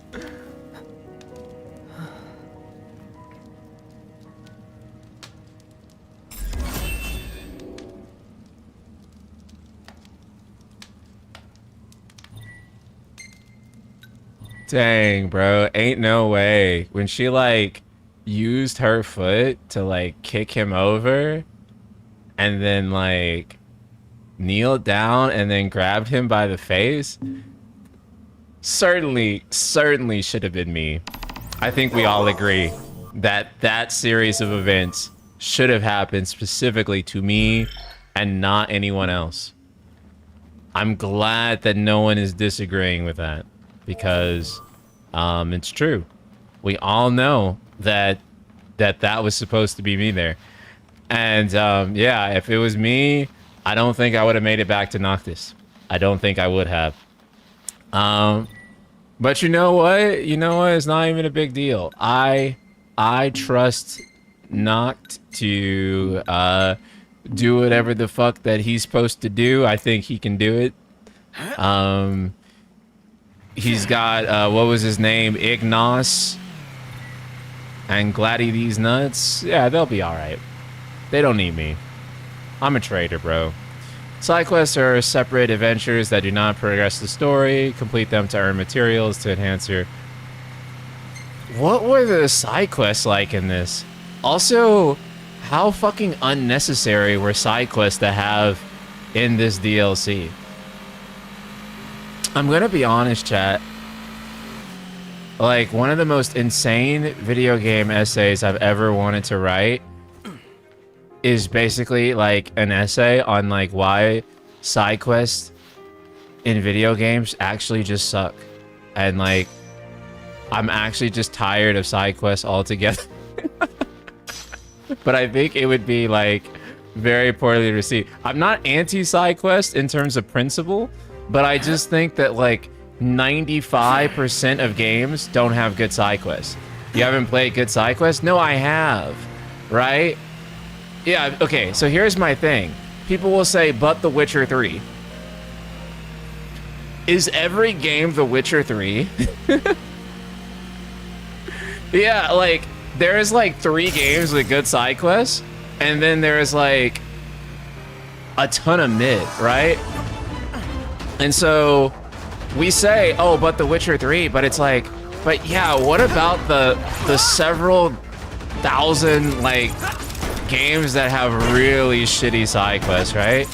And so most games nowadays are like side quest slop, I feel like. Dang. Yo, what the fuck?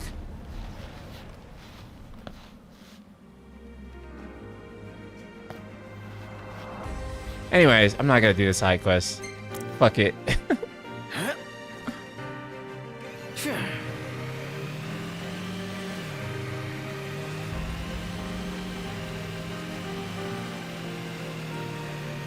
Yeah, see, but that's my point, guys, is that like you play like the games with like the very best side quests ever, and then you think like, okay, side quests can be good, yes, but like what I'm saying is that the average case side quest in video games is not good.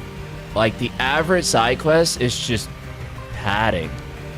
And the number of games with good side quests is noteworthy because side quests are that often padded fodder. You know what I'm saying? Padded fodder. And not something that meaningfully progresses the story in the same way that it does with The Witcher or Baldur's Gate or some of the quests in Elden Ring and, you know, games like that.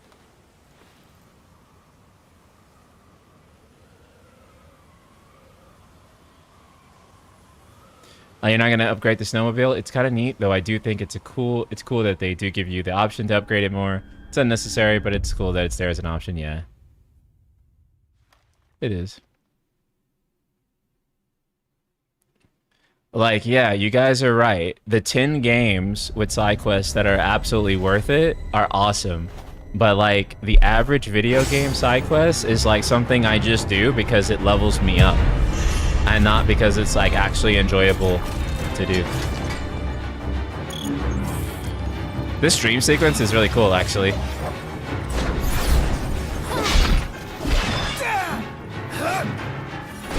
will be quick.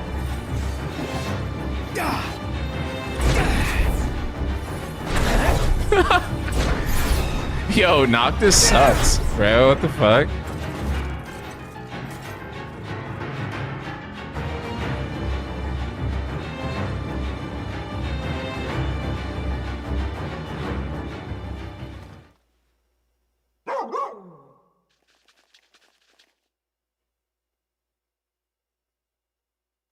Prina! Prina's gonna be relevant again for like 5 seconds. Wait, actually, yeah, you're right. Oh, it's not necessarily red, but it does look pretty red.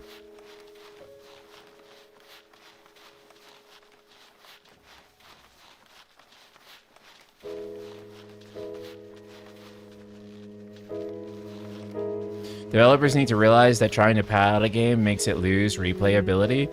Yeah. Dude, there are some open world games that I love, but I will never play them again because of how much like side content there is that you have to go through again to get like a lot of the best stuff and to like really level up and like do all that stuff and really engage with the game. And I just wouldn't do it again because I'm like, I just really don't want to do all that again. I kind of just want to experience the part of the game that was good and the most fun. And side quests are usually maybe fun to do once. Unless, again, it's The Witcher, where it is fun to do it multiple times and have different outcomes and stuff like that.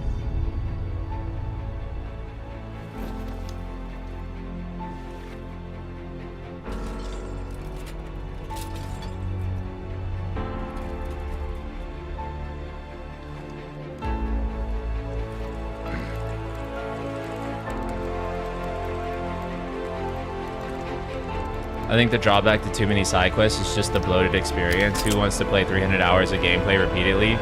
Not me, yeah. You could say Rebirth, Big Dog, though I really enjoy the stuff in Rebirth. Well, the good news about Rebirth is that you can play it again and skip the side quests, right? But, like, in terms of, like, starting Rebirth over again from scratch and redoing all those side quests, like, does anyone actually, like, really want to do that? Like, yeah, next time I play 16, it's just going to be story, no side quests. Yeah, 100%. I plan on replaying 16 eventually, and when I do, I'm going to skip all the side quests, and I'm willing to bet you I'll actually enjoy the game 100 times more because, like I was saying, as with most games, there is, like, 5 good side quests, and then a bunch of slop quests, and then you do all the slop quests to figure out which of the 5 good side quests are in there that actually, like, make the world better. And then it just takes all this, like, time, and it doesn't feel worth it, especially in 16's case where the rewards are, like, mid as fuck. And so, yes, guys, there are games like The Witcher 3 where, like, so much of the side content is banger after banger. But, like, the fact that, like, every time this is mentioned, everything just goes to The Witcher 3, which is an 11-year-old video game, is the problem that I'm highlighting, right? Like, the fact that we have to be like, hey, but this 11-year-old video game, this is everyone's go-to for side quests being, like, really amazing and satisfying. And that there hasn't been anything since The Witcher 3 to, like, really, like, surpass it on that front, like, in a big way, is, like, also kind of the problem, too. Like,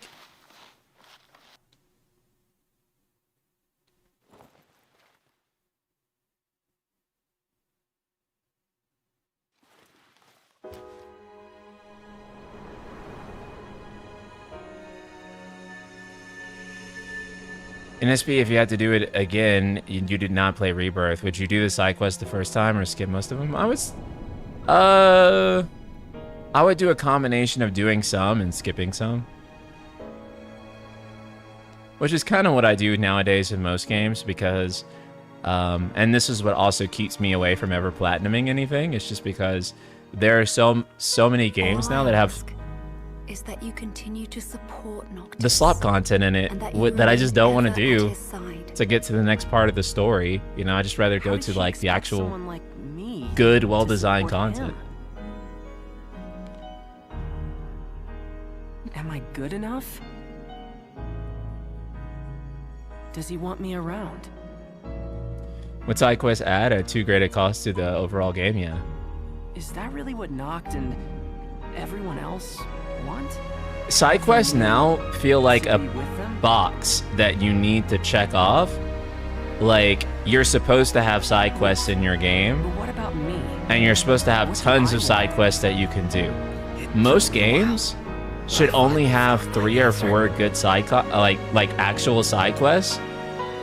And then they should have no other side quests, right? Like, you should have like 5 really well thought out side quest lines, and then nothing else that's just there to pad time out. Yeah, this is a great cutscene. I'm sorry I'm talking over it, but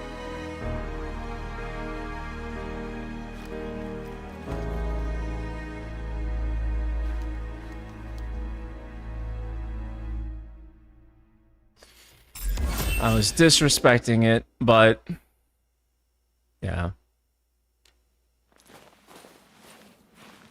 Now I want to be disrespected. I'm ready. I thought about what you said, and I've decided to face my fears once and for all. I can't choose where I came from, but I can choose where I'm going. All right, but slow me down and you're going to get left behind.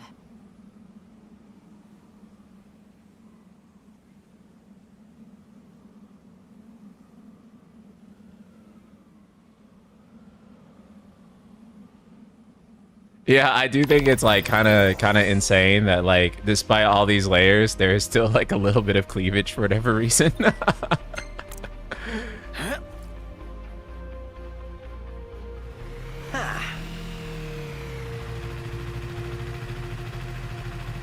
Bro, I forgot. Nah, bro, I forgot that she rides the motorcycle like this. No, bro, it couldn't be me. Bro, I would crash into the fucking tree. Bro, I would hit the fucking mountain so hard. Ain't no way. Ain't no way, bro. Ain't no goddamn way. I couldn't. It would not be possible. It would not be possible, chat. How about now? Okay, you're right. You're right. We need to spend as much time on the motorcycle as possible, bro. Why is she riding it like that, bro? That's crazy.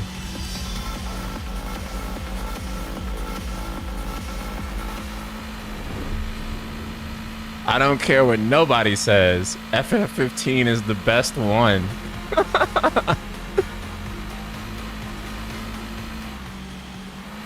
Actually, I don't even know what the hell this side quest is, since I like never did the side quest in this episode. So let's actually check it out.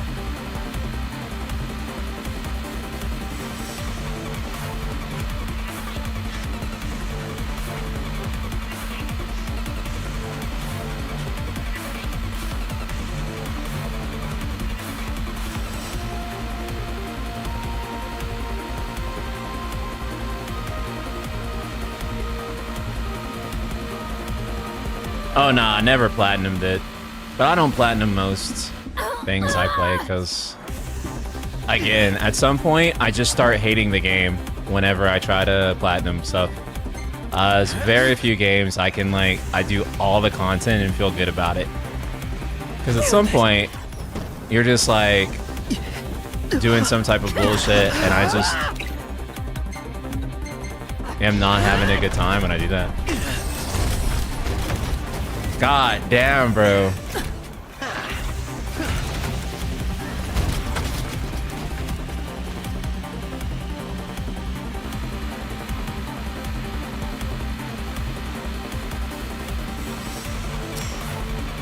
This also leads back into your point about side quests. Yeah, is that most of the time, are you really having a good time when you're doing them? Or is it something that you're supposed to do in the game to get a thing, right? Or to feel like you've completed the game. And I think that's...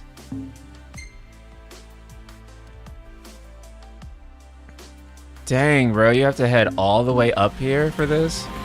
That's crazy. Okay. Speed will definitely be the thing that we upgrade here. I think it's the only good way to hang out with the boys, yeah. I mean, otherwise, there is, like, if you skipped all the side quests in 15, then there's not much game here, to be honest. The DLCs help, Royal Edition helps, but, yeah. I think it helps with this game, the fact that, like, it's meant to be kind of this casual open world. You're hanging out with the boys, and, there isn't, like, any pressure to hurry up with the main side quest, which does allow you to kind of, I mean, with the main story, so it does allow you to kind of enjoy it a little bit more at your own pace, but... Wait, what the fuck? Wait, what the fuck? Why did it do that? Okay. So it is back there, and we've been traveling this way for no reason. Oh my god. Why did it do that? Why did it point it in the wrong direction?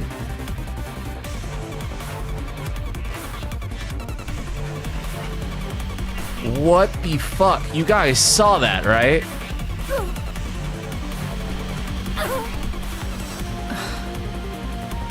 I thought you were just getting more... Oh, the side quest moves around since they are timed? Oh, fuck. God. Why the fuck are they timed?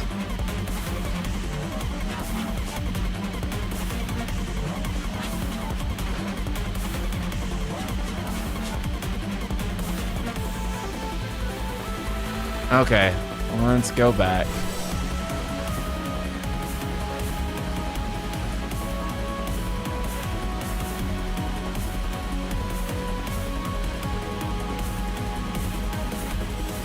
Go the safe route this time.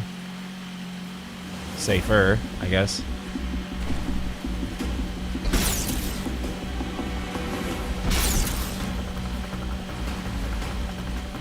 Oh. There we go.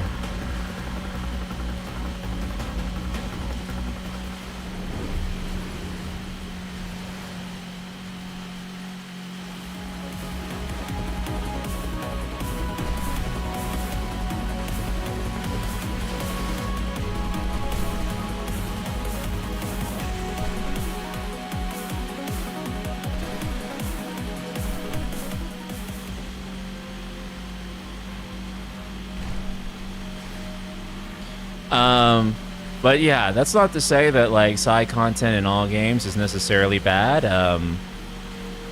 There is good side content in games too. Like I mean, Rebirth is an example of a game that has like a lot of good side content and a lot of not so good side content, and it's all mixed in together, right?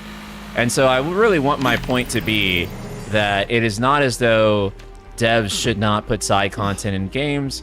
I think my point is more that side content should be not be a mandatory thing. It shouldn't be like we have to have side content. We have to have the most amount. Oh god, level 99. Okay.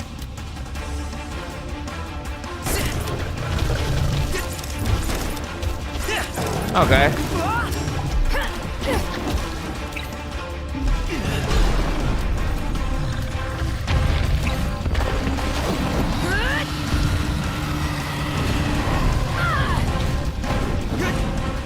Okay, and then he jumps. Wow, okay.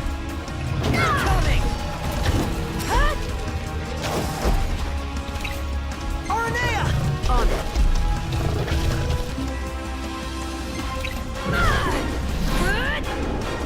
I like how it gives you the tutorial for that after you already do it.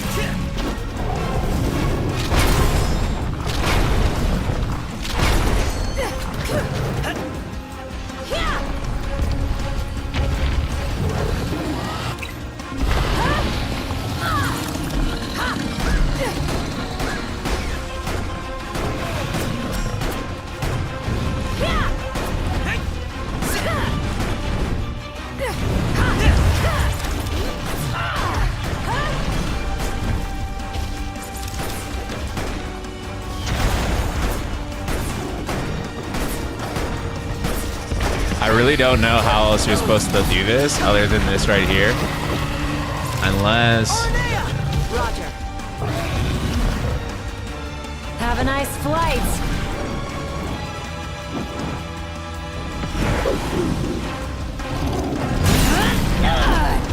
Sit down. Now's your chance. It's over. Hey, you're not so worthless.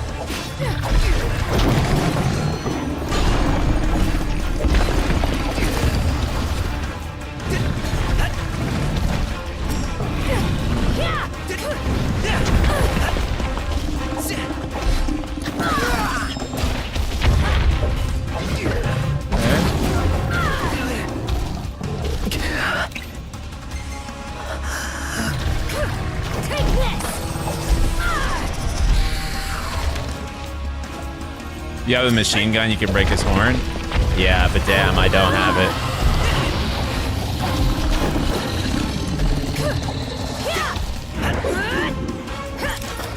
Aranea!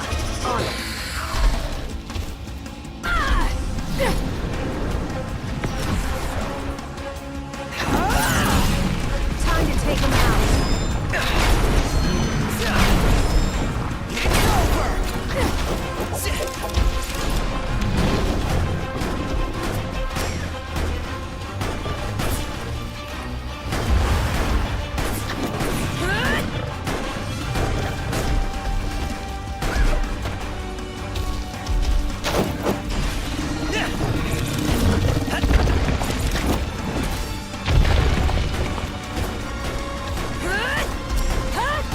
Yeah, like, this is actually a terribly designed fight.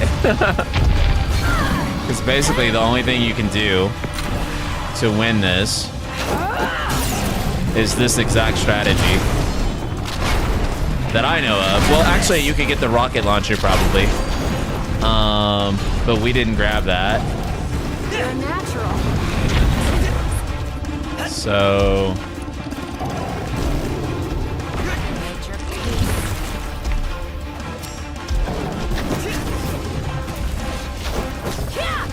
And that doesn't do any major damage whatsoever.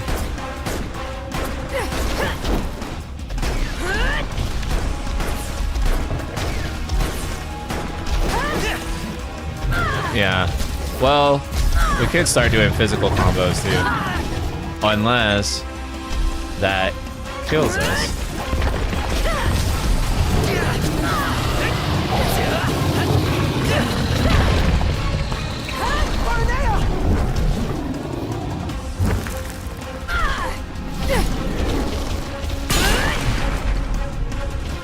What the fuck was that?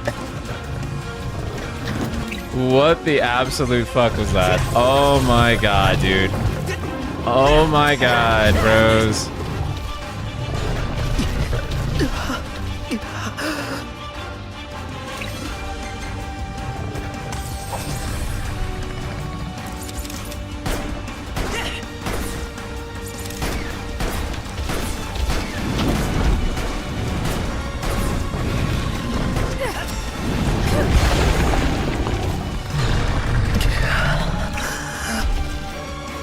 Oh, and there's no point of doing that, because... Have a nice flight.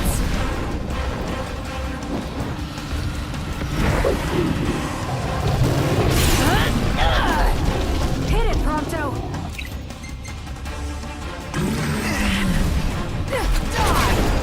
Oh my god, dude. This shit sucks. You're a natural.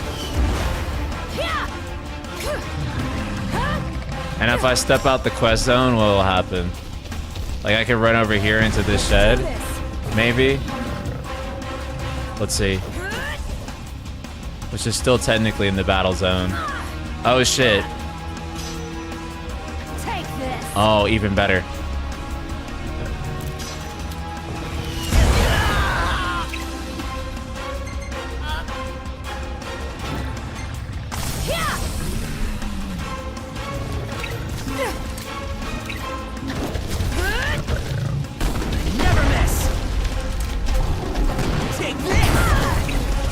There we go.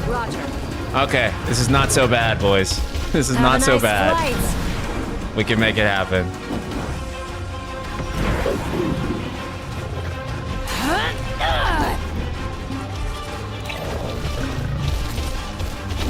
Never miss. All out.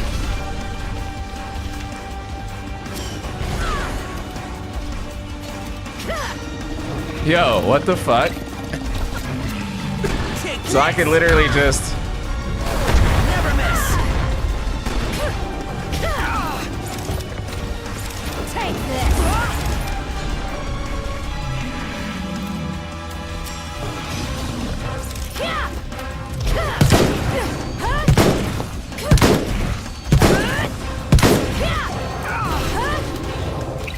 Aranea!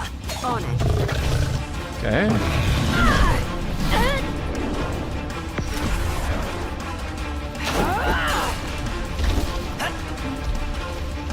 And then... Ready or not?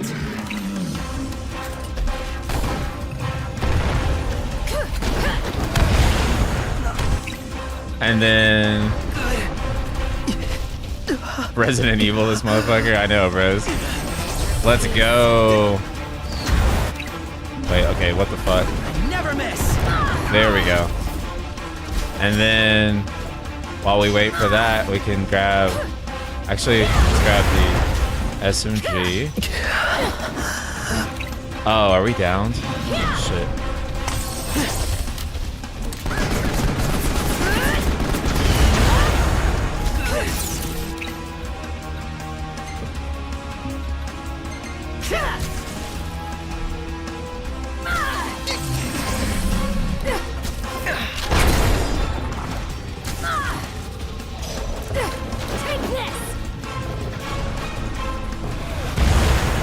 Oh my god, dude, dang. I guess I'm standing too close to that or something. Right.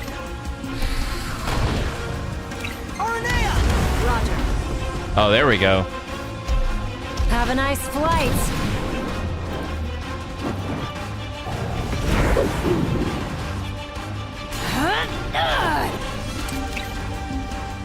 Sweet. Never miss.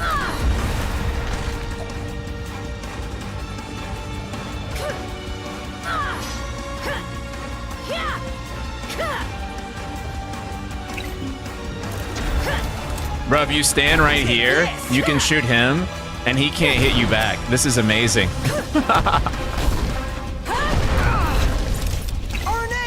I'll let Aranea finish him off.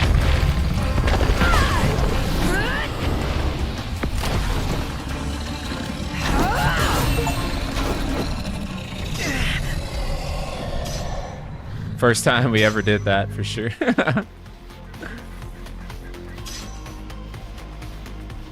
I didn't do that on the PS4 version either when I first played this. Shortcake.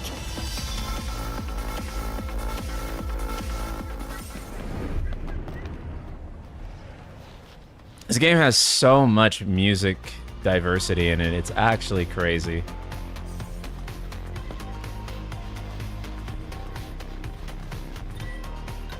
Can we upgrade? Speed boost 2. Let's go.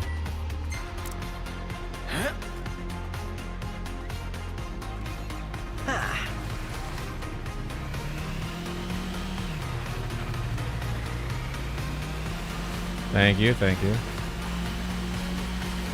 No experience? Yeah, I don't think you can level... Well, yeah, I don't think you can level up in the DLCs, pretty sure. Alright. This is it. I'm going in.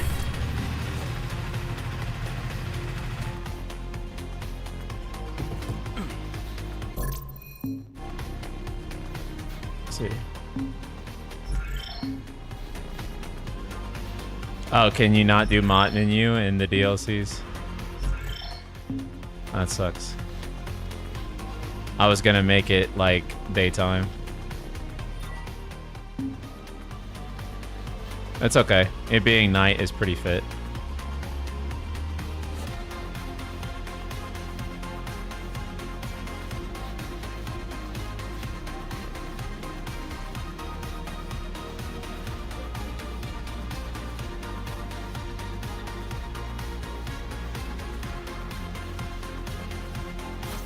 next?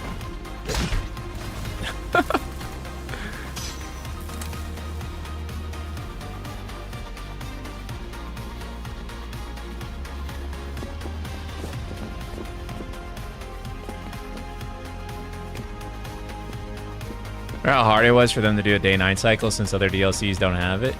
Probably not that hard because they just, you know, it's probably something that they could just pull in from the main game.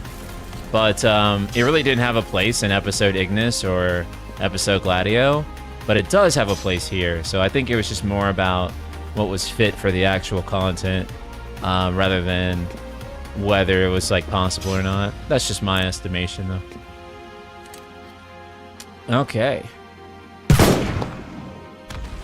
Okay, I was gonna say, is that not explosive? Bring it on. Ah, shit, I missed. There we go.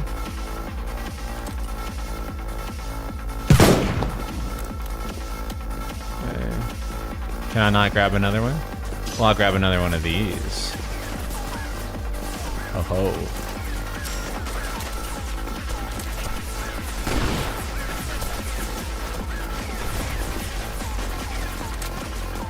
I thought that would have made the thing explode, but okay. There we go. So let me switch to keyboard real quick. Ah, this is so much better. Right away. This is so much better. Wait, how do I aim with the... Oh, it's shift? Okay. Or scope, I mean. There we go. Oh, yes. Dang. Okay, chat. It might be that we need to play this on keyboard and mouse. It might actually be.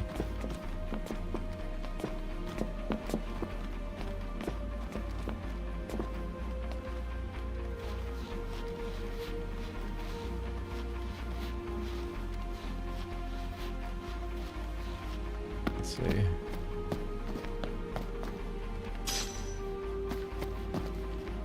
I keep pressing the Resident Evil buttons, but it's not Resident Evil. It is not Resident Evil, chat. But I keep playing it on, because I play Resident Evil on keyboard and mouse, and it fucking owns on keyboard and mouse, and so my muscle memory is... Dan Smith in chat, I see you. AKA Tristan. Let's see.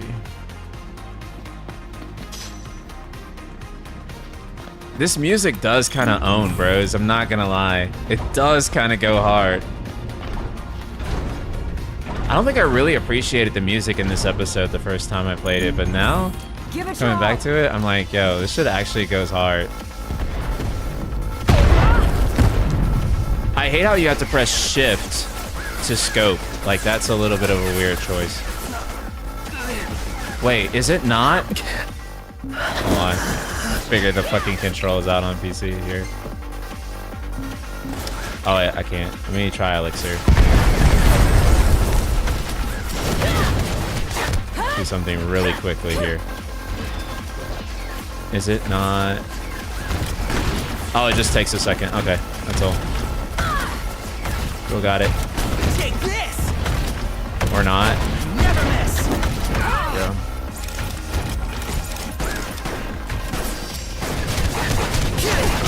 Let's go back to the controller real quick. And let's see if we can run in here. Find something. And the nice thing too is that, like, you know, I can like literally just let off my controller and just aim on the PC.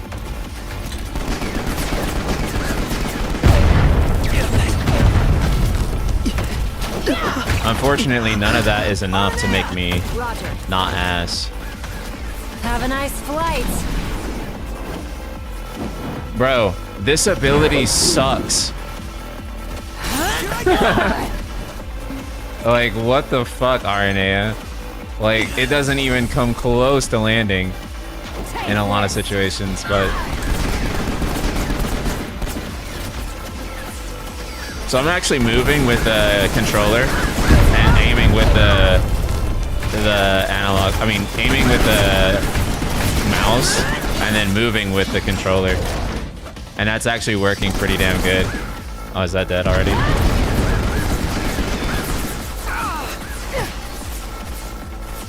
And that actually is like pretty damn legit, I'm not gonna lie.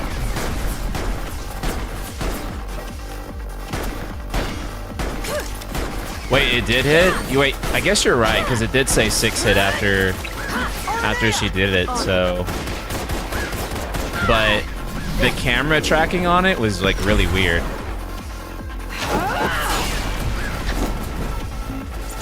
Okay, what the fuck was that? You see what I mean? You see what I mean? What the fuck was that, bro?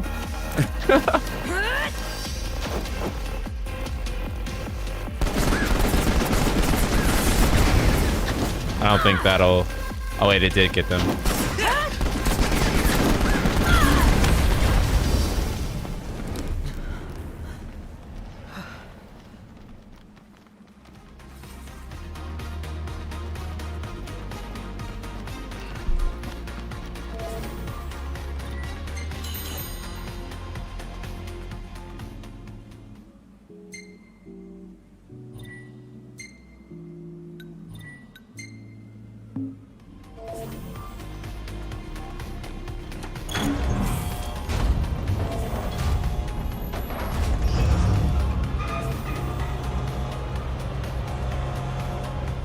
According to my intel, they're housing the new model here.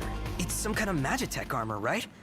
What's so new about it? This one's got a ghost in the machine. Chief Basithia himself. Managed to fuse his soul with the core.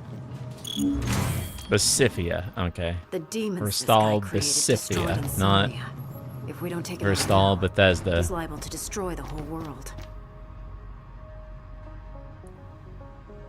Aranea has her lock on to the target, and Prompto is looking at and will always go to that enemy no matter what, how far away, unless she's stuck on the floor, like when she was stuck under the boss earlier. Oh, okay.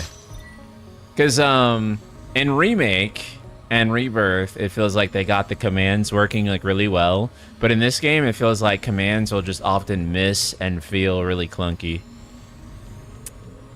It has come to my attention that the Glacian's recent assault was quelled by your Magitech infantry. As commendation for your service to our great nation, I have approved your petition to increase funding for your research. Cool. Your work is centrifugal? Is the centrifugal force that will propel the Empire beyond our borders to greatness on the world stage. I eagerly await further reports on your progress. Emperor Idolus Eldercap. I've been assigned to Chief Basithia's lab. Not many people can say they've worked under the supervision of a living legend. I mean, this is the guy who saved the Empire from the eternal winter. He's practically our savior. This is also interesting too, because I'm just thinking like this is basically this game's Hojo, more or less. My boss pulled me aside today to issue me a special task. Said it's highly confidential and that I'm the only one qualified for the job. But how? I barely even know my way around the compound. Well, whatever this task is, I'll deal with it in the morning. I found out what my special task is today, and frankly, I wish I hadn't. If only I could unsee the things I saw today. I really ought to eat before I go to bed, but that shit totally killed my appetite. I had the honor of seeing His Majesty in person today.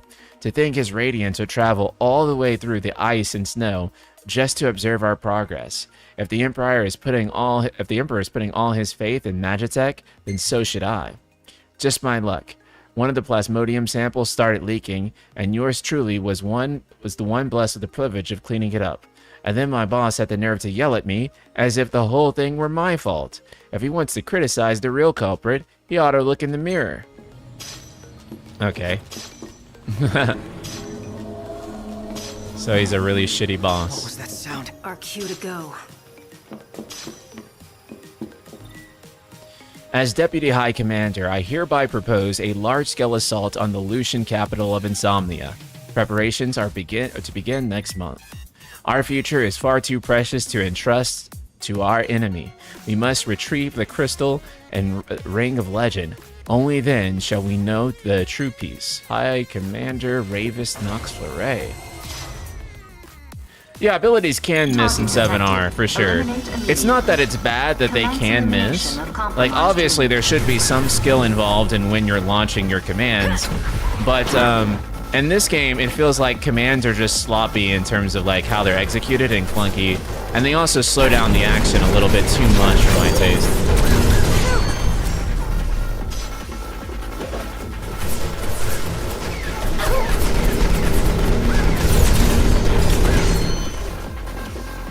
Yeah, this is great. I love that in this game you can just like grab the mouse and start using it and it's okay. Because some games it'll like cause a degree of like lag if you do it. But it doesn't do that here. Aranea! Roger. I didn't need to do that for him.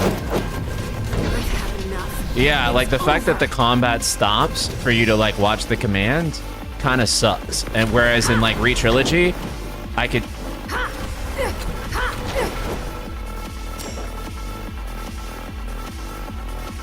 Babe, you okay? Like, what was she doing? What was she doing, Chad? Are you okay? Oh my god. On it. Get him. I've had enough. It's over. Yeah, commands in 7R are just better.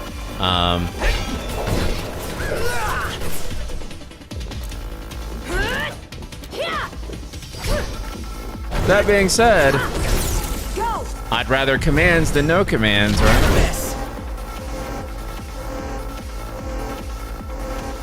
You're a natural. Those things are everywhere.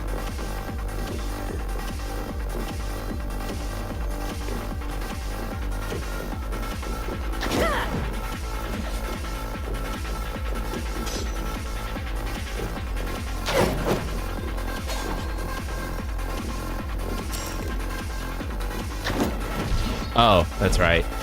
Shift.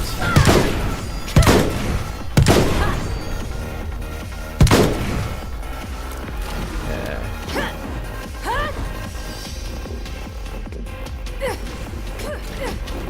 Wait, oh. Let me just do the controller. There we go. Because I don't know what run is on the PC version. There we go. Oh, fuck. Hey, how do you switch weapon on the PC version? Here, let me just do that. And then I'm like way overcomplicating it. I'll do that. There you go.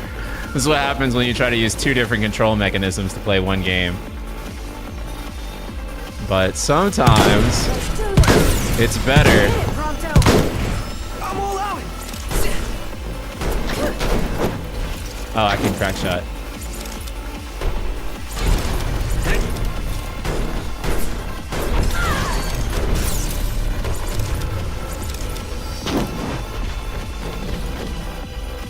Oh wait, we got a super chat. Roy Mustang, thank you for another super chat. I think Tabata should have just cut out the Versus 13 stuff entirely. They turned 15 into a Breath of the Wild / Elden Ring style game with minimal story. That way we could have gotten Accordo and Tenebrae as open worlds. Yeah. Thank you so much for the super chat. Yeah, I mean, honestly, I think that the proper solution for this game was to just cut the open world stuff entirely, right? I think that would have been the better way to preserve what we as fans care about, which is having an interactive story experience. But the reason they felt that they couldn't do that is because Final Fantasy 13 was so... Basically, Final Fantasy 13 spooked the living shit out of Square Enix, and they were like, we are never doing anything like that again. And it is unfortunate because I do think that they took the wrong lessons from Final Fantasy 13, but also fans kind of Prompto threw Aranea into the air. I've never seen that animation before.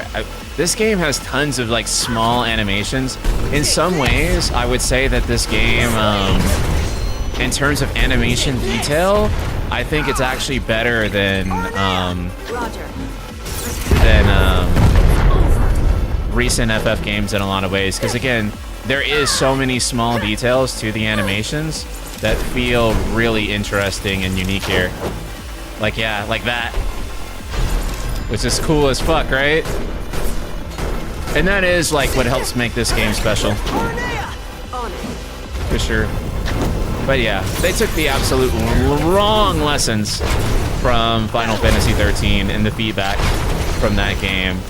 And their impression was they could not do anything linear, or else people would react negatively to it, which is not true. And then they ended up doing Final Fantasy VII Remake in that way anyways. So, but yeah, Tabata definitely has an interview where he talks about how the kind of reception of Final Fantasy 13 ended up impacting Final Fantasy 15. And it's just so funny, right? Because we have that with Final Fantasy 16, where Yoshi P is all like, okay, well, the reception that we got from Final Fantasy 15 really impacted how we developed Final Fantasy 16 and the negative feedback there. And then with 15, they're like, oh yeah, Final Fantasy 13.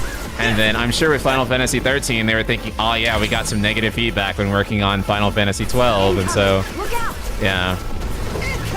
Oh, that's gonna miss. Hold on.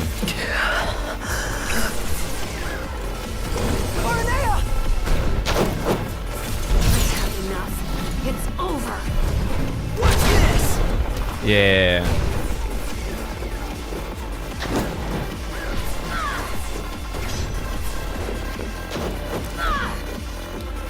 So I was actually watching like one of like Eye Patch Wolf's old streams where he was talking about this game and 16. And I mean, he's just like an amazing creator in general.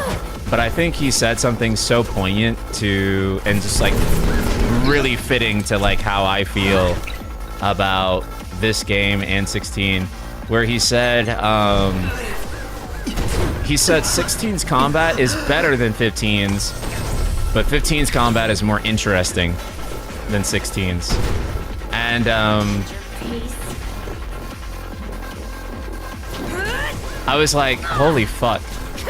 Yeah, that's like been the thing I've been trying to articulate this whole time.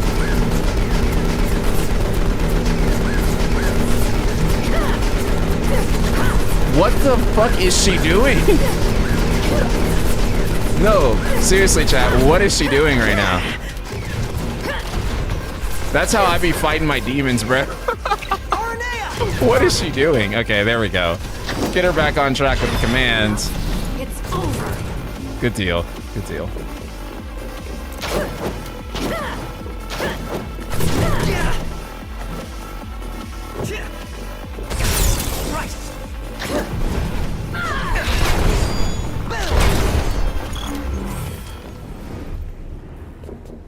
Not half bad. It's also dynamic and snappy, which is way better than party skills that pause everything. They really should have doubled down on these unique situational animations where the characters interact with each other for combat like that. Yeah, I think those are way more interesting, like the link strikes basically, than some of the command stuff. But the command stuff should have been good. I feel like they both should be there, and then it should just all feel good and work together. But yeah.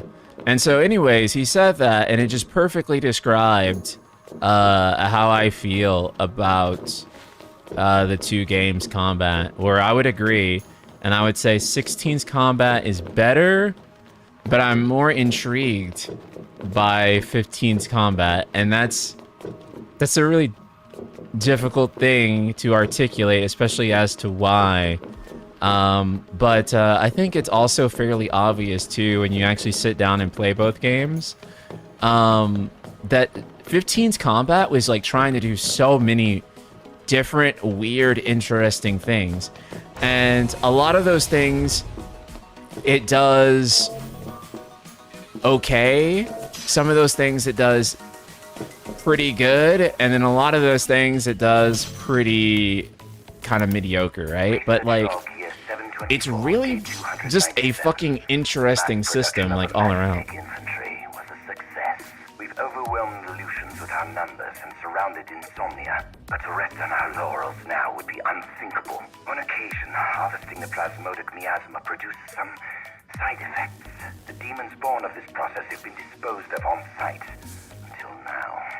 How foolish I was to let these sublime creatures go to waste. What they lack in adaptability, they make up for in sheer power. I realize now that I ought to channel my efforts into exploring the true potential of these demons for the sake of the Empire. Perhaps this has been my true calling all along.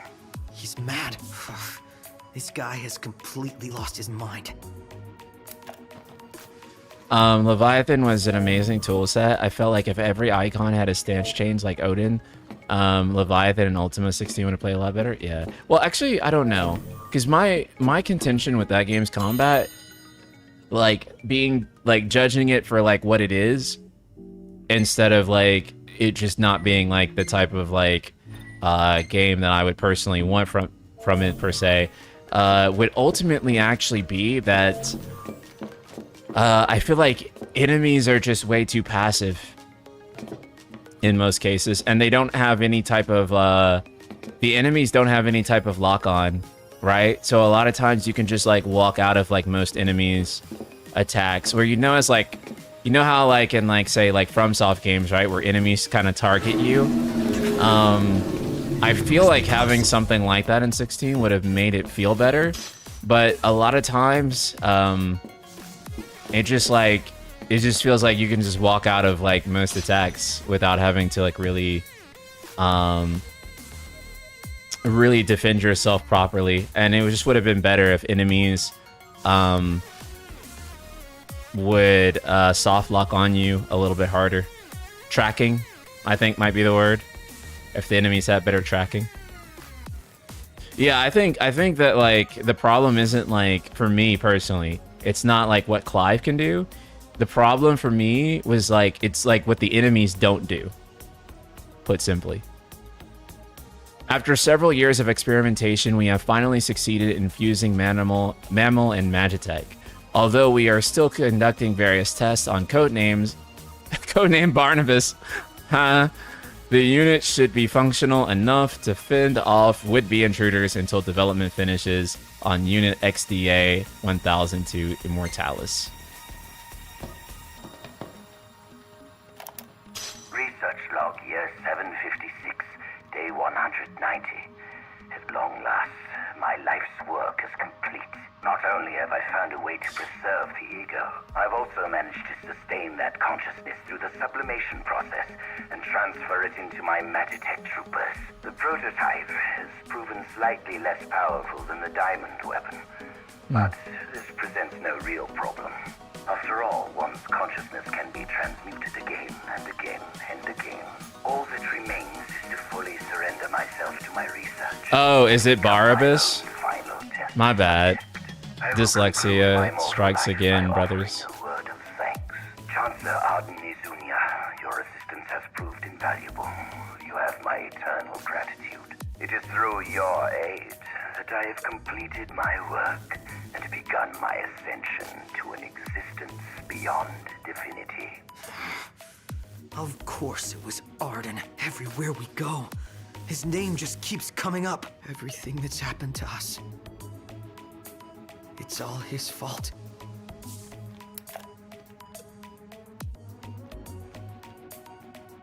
Yeah.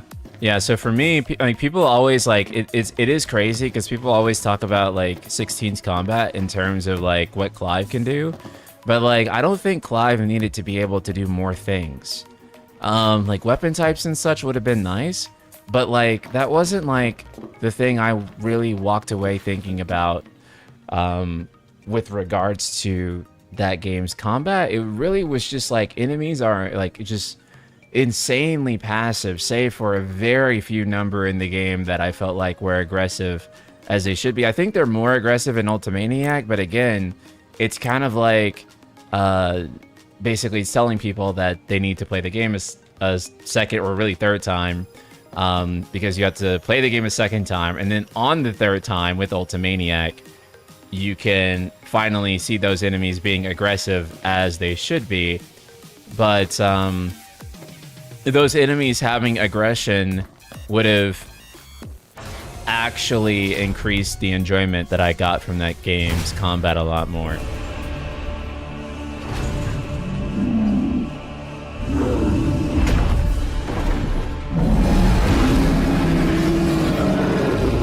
Let's do this. Barabas. Never miss.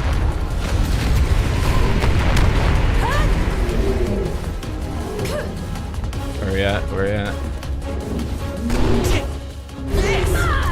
Okay, and I missed.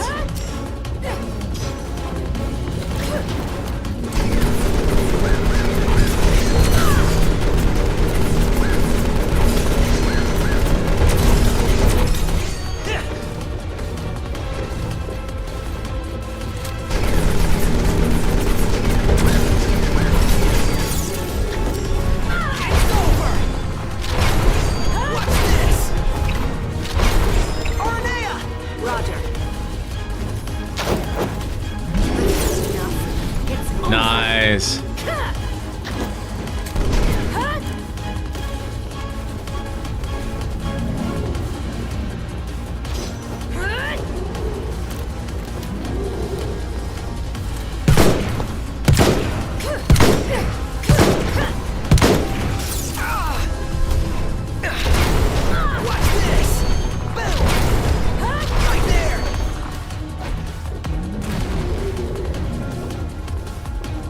Not half bad.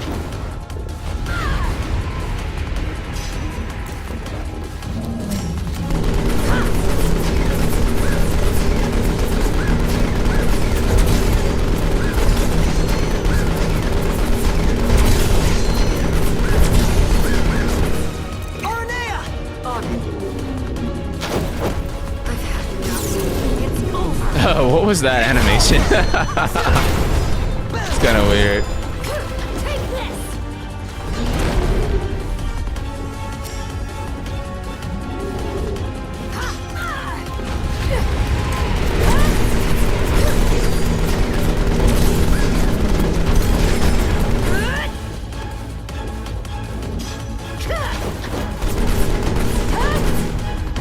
Okay, he can't be damaged right now. Now he can. Aranea! Roger. I've had enough. It's over. Ha! Too easy. Why can't I not crack shot him? It's weird.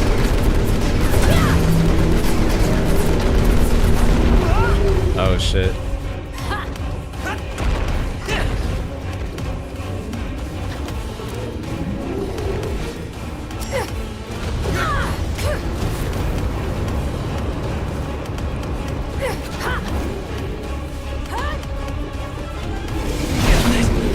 Yo.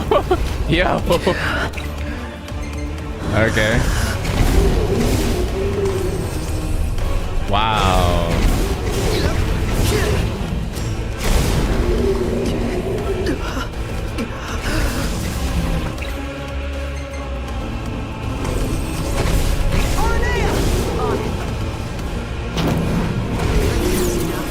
It's over.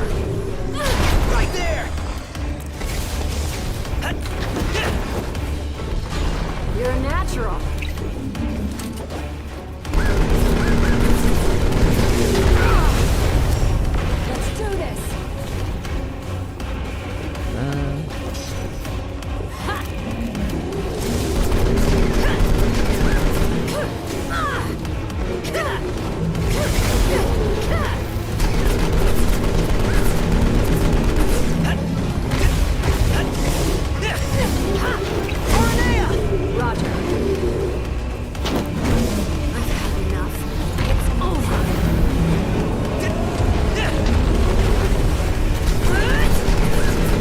This is such a Resident Evil ass boss.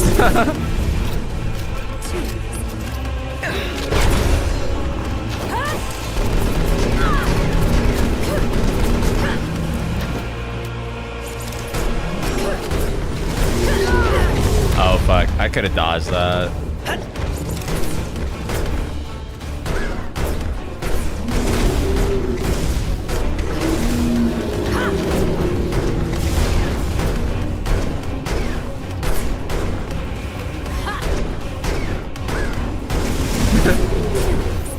Will I defeat him like this? I think it'd be really funny.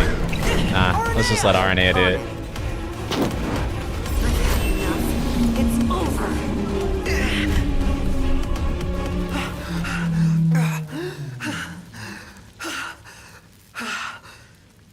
Made it out alive. Oh! What's going on? Unit XDA-1002, Immortalis. Plasmodic miasma transfer complete. No psychic obstructions detected. All systems operational. Activating Immortalis. It's outside.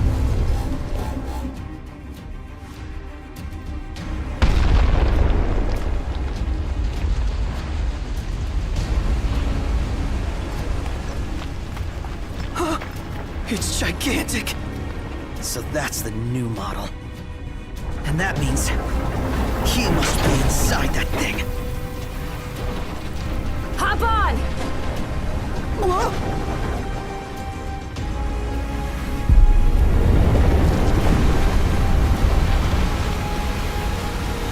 This is where they pull an MGS3. Yeah, like Ready for there's so round much two? like You bet! homage to Metal Gear here.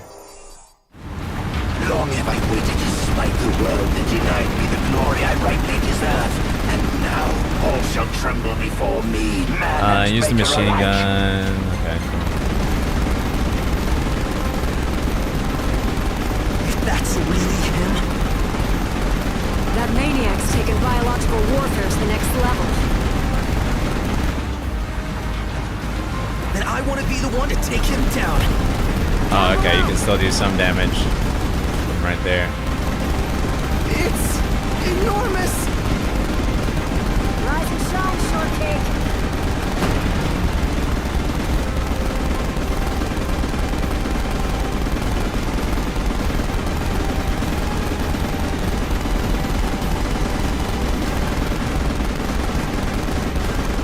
Incoming!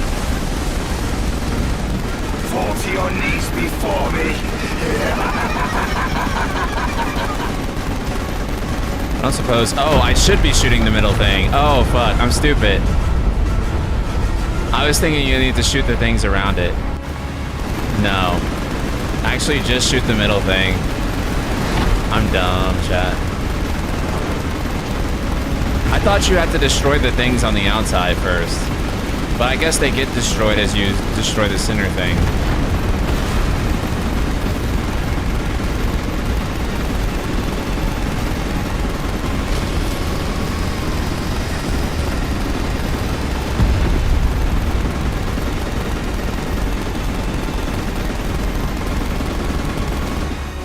It ain't over.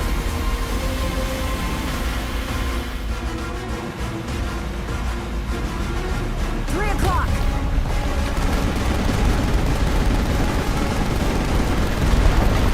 Incoming. Look out.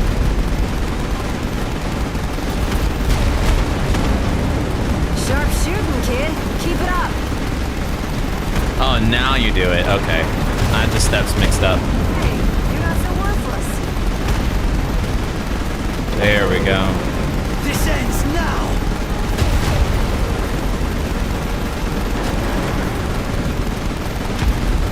Got it.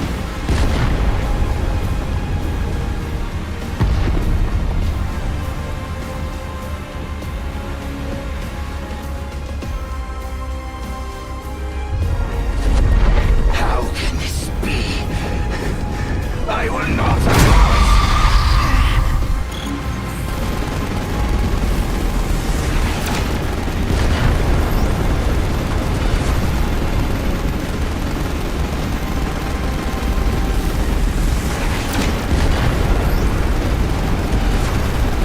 This is so easy, especially on like with a mouse. I'm playing this with like one hand, by the way.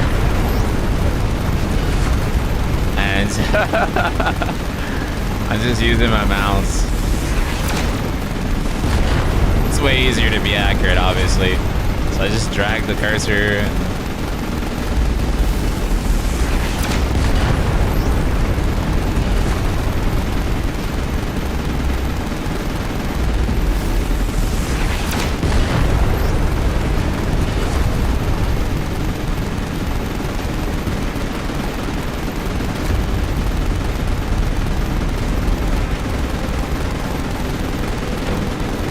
Playing with one hand because of Aranea.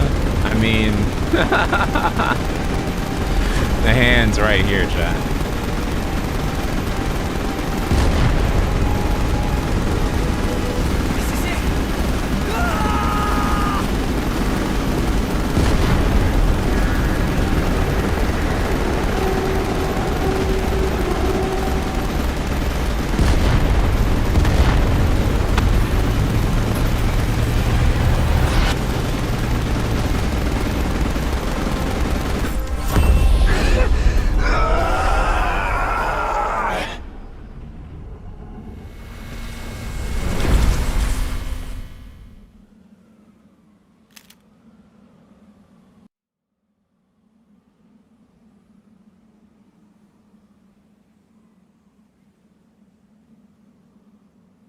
You all right?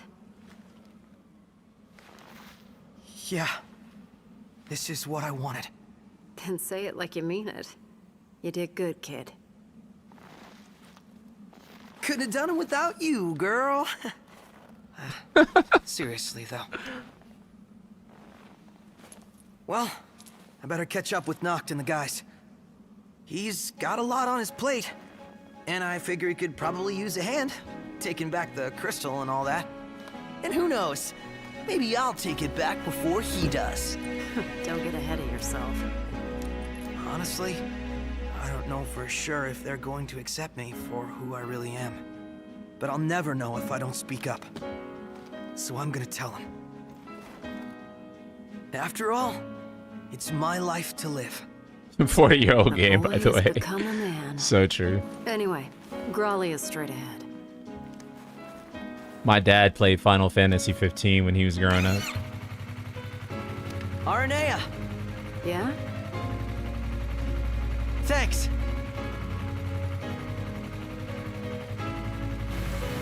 I would have said a lot more than thanks.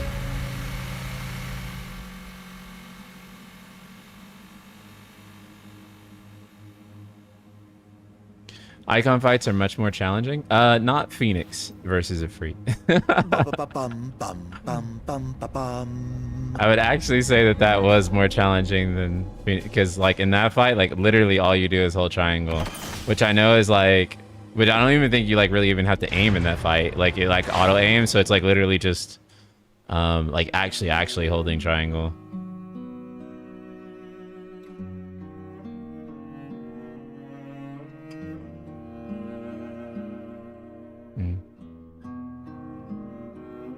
We did it. So how does he actually get captured? I don't even know if they ever even say. Do they? Or it's probably maybe in the credits, I don't know. But we already skipped it, so.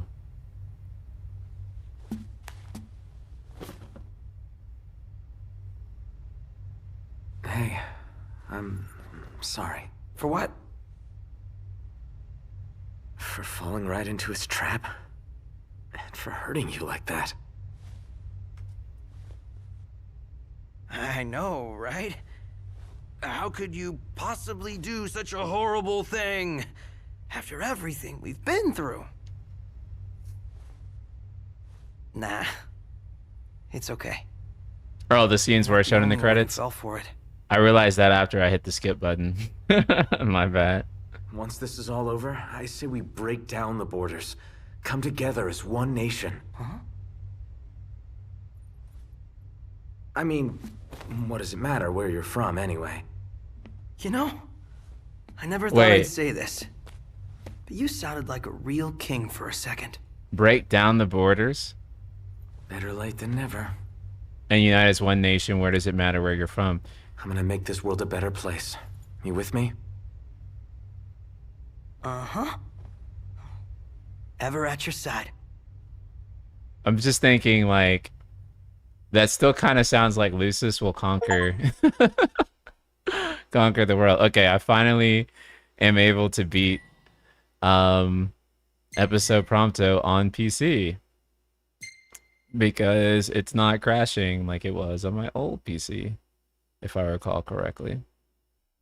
Okay, so now it's time for us to take on Aranea, I believe. Wait, there's time trial, hall of intensive. What is intensive training? Is that what it is? Oh, okay. All right, give me 1 second. Let me go to the bathroom, and then we're gonna take on the Dragoon Goddess herself.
Okay. Intensive training. Oh, let me close the door.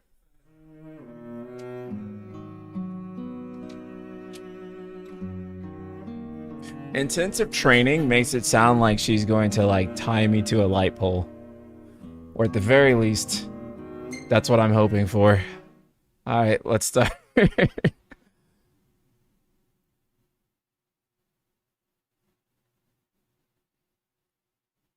Yeah, I mean, for $5, this shit is, like, crazy good deal. But, let's see what you can do. also, Ready or not? $5 of should have been in the goddamn game is also an argument. Okay.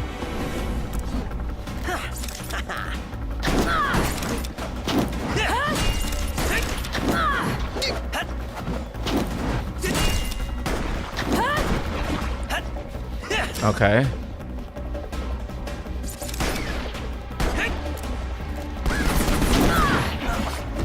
What the fuck?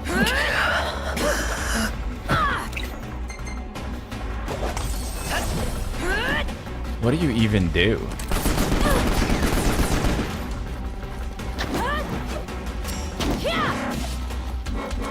Take this! Here, Aranea. Come here, Aranea. Fucking. Stop! Stop! Stop! Fucking. Stop!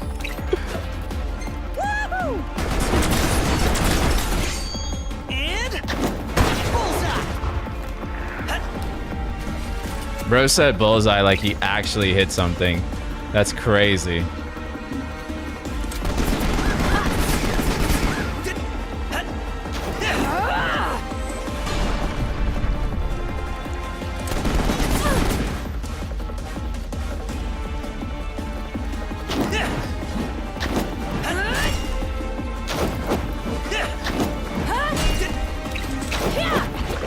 Okay.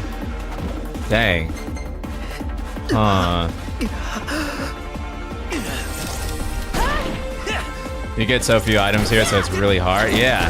This is even less than Gladio. Dang. And you can't hit her.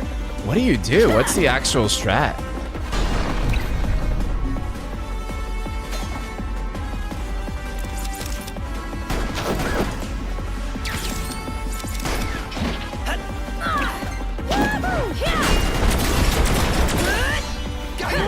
Other than that, right?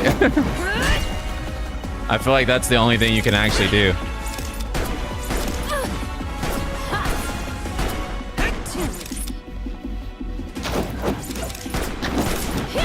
And then also it wants to target her lance for some reason instead of her. And if you target her lance, it does no damage. So it's just like...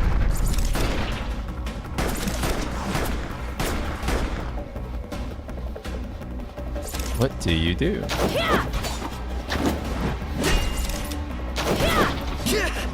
Okay.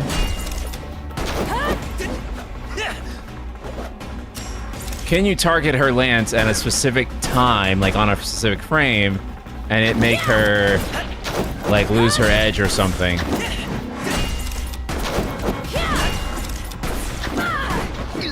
Just be careful on what's recommended and being patient. You can also kick her midair if you time it correctly. I beat her, but it wasn't super easy. Okay, yeah. Because thus far, the only way I can think of is this.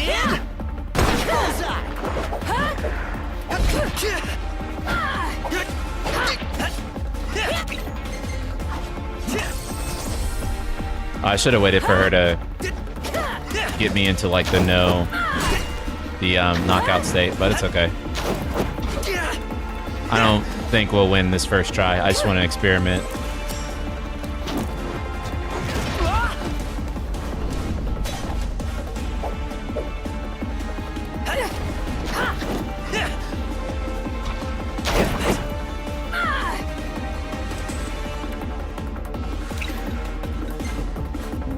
Oh, I can't use the Phoenix down yet.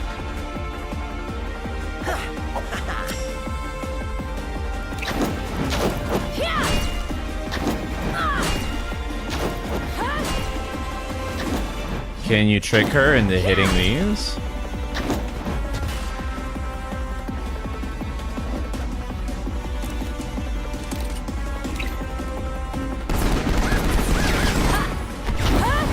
No. And then, I mean, I guess you can, but Got you in my sights. but it's way hard. Let's see.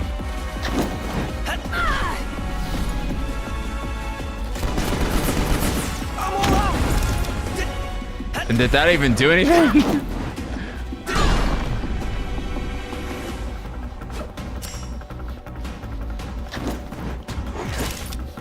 Oh, there's a bazooka out here. Oh.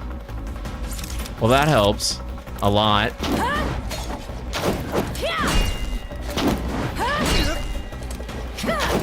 Kinda, because the bazooka has a bit of a charge time on it, a wind up on it, and yeah, kind of hard to do. Oh, I see. There are other weapons out there too.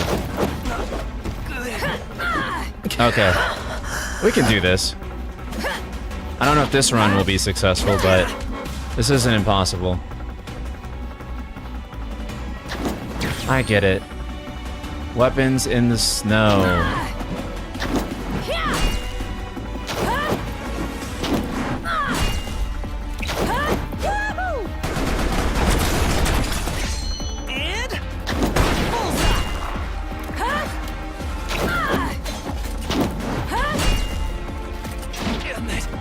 Dang.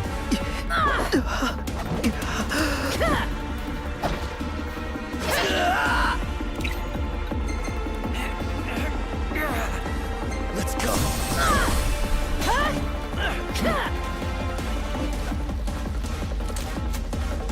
Take this.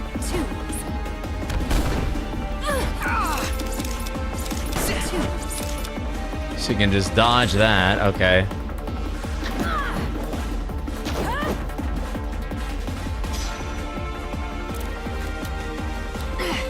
Just warming up.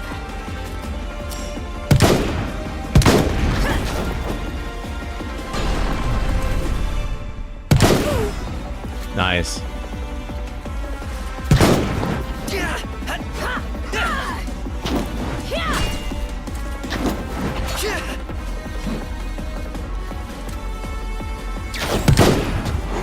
Dang.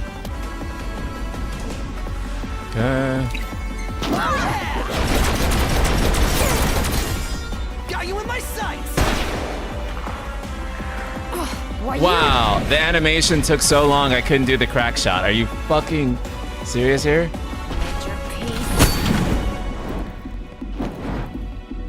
I found FF7R1 to be better than Rebirth. That's not weird at all.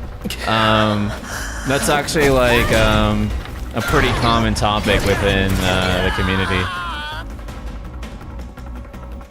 Okay, that's actually a really good first run, chat. We got her to like quarter health on the first try.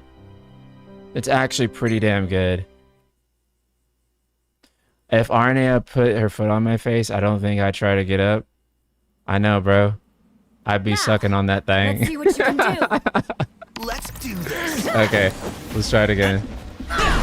Now that I think we get it mechanically.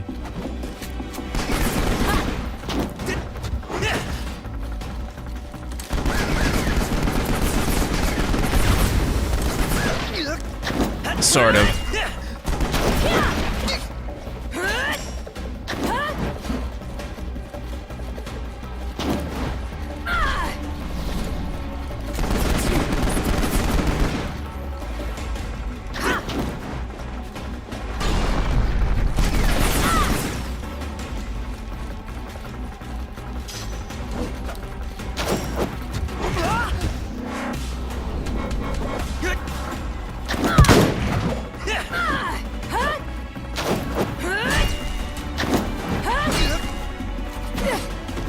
Dang.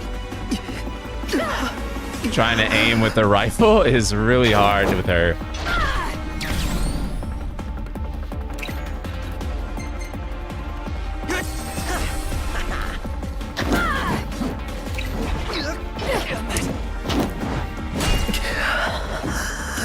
Dang, this is just like Souls games where the first run you do is amazing, and then the second roll and every subsequent roll is worse.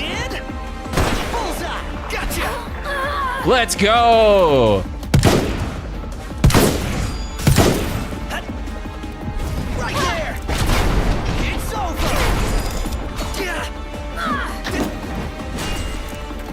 Let's fucking go.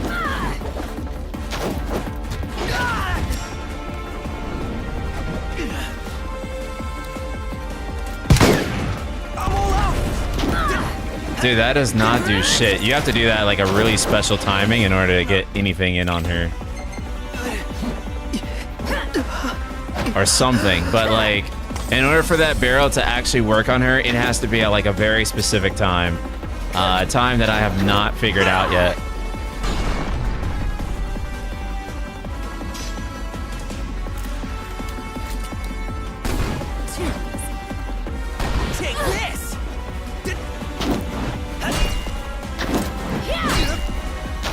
Let's see. Does she stun at any point?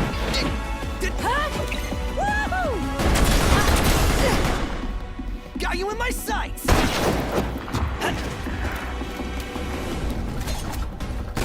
Never miss. That line is just so funny when every time he says it for me is like exactly when I miss. Can you no scope? I don't know if that gun will let you no scope. Let's try it. See if the rifle will let us do that. Where the fuck am I out of weapons now? Does nothing respawn? Oh wait, there's a SMG over there?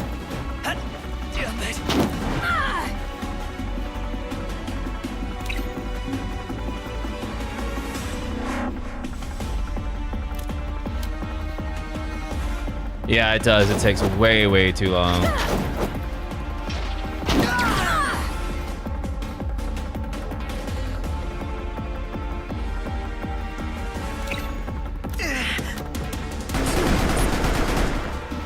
And bullseye. What the fuck?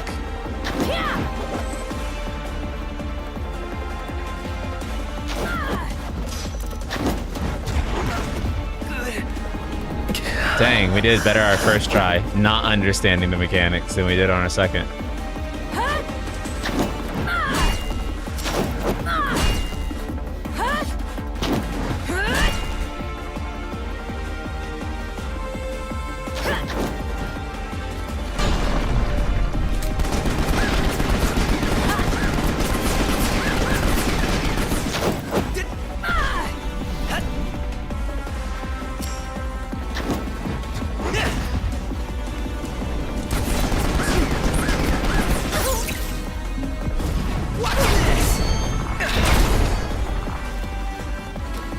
Huh, I want to try something. It's over.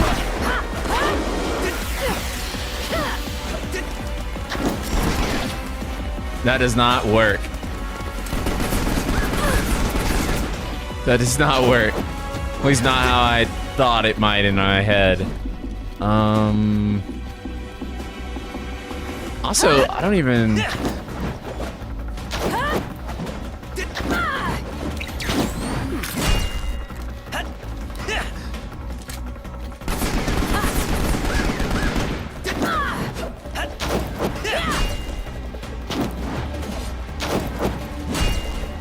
Selfie does not one-shot Aranea. Can confirm. Okay. Let's see.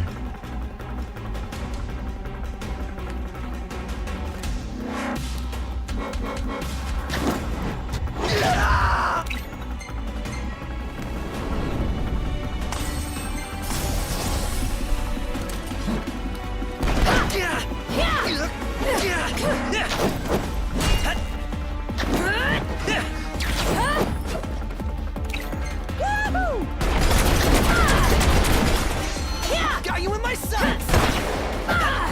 Not apparently.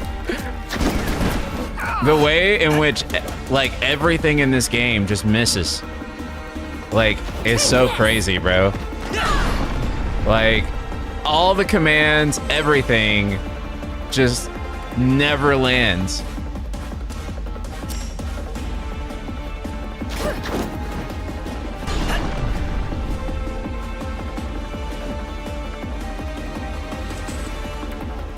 I feel like you should be able to parry her coming down like that, right? If this was RE4 remake, you'd be able to like knife parry her coming down. You know what I'm saying? Like, whenever she was spiraling down at you like that, you'd be able to knife parry it. And it'd be awesome.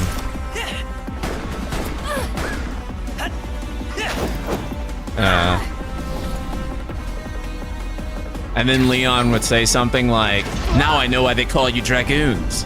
This fight is dragging on too long." Or some type of bullshit like that. I I'm sure there actually is a mechanic where if you shoot her at the right time there, that it does actually stun her, but...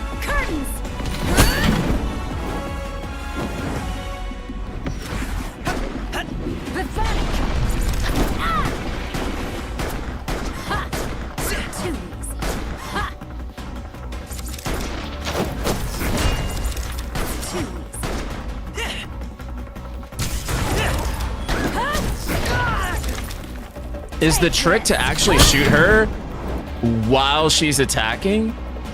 Because she can dodge while running. I think that's actually it. Okay, we got her to a quarter health again. I think it's actually that. So she can dodge whenever you attack. I mean, whenever she's running at you, right? So she's in an attack state, though. She's vulnerable. So I think that's actually when she can't... Let's see what you can do. Okay, let's try that again.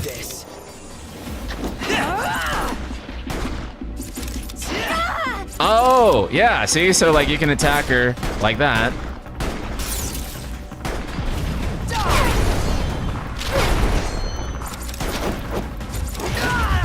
I see. I see. I see.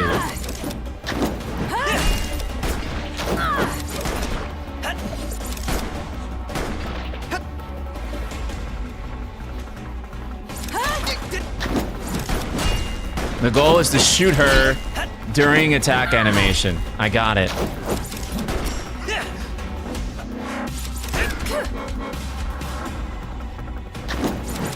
Which is hard to do, but that's the point of the fight.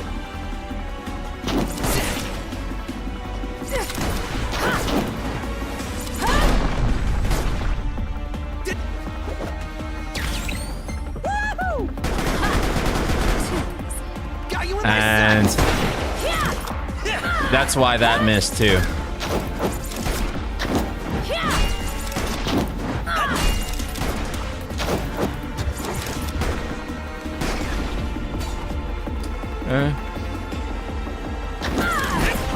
Dang.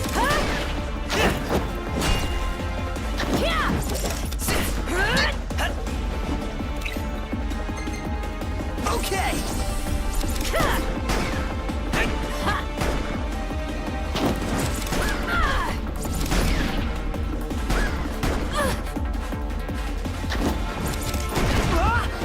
Dang. I took a risk, it did not pay off.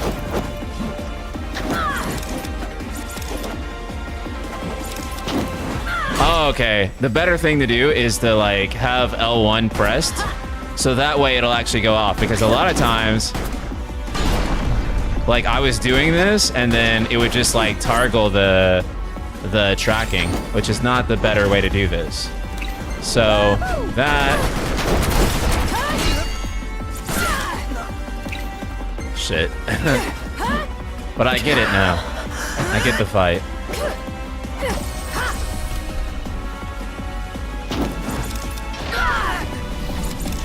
I say, well, I just made the same mistake.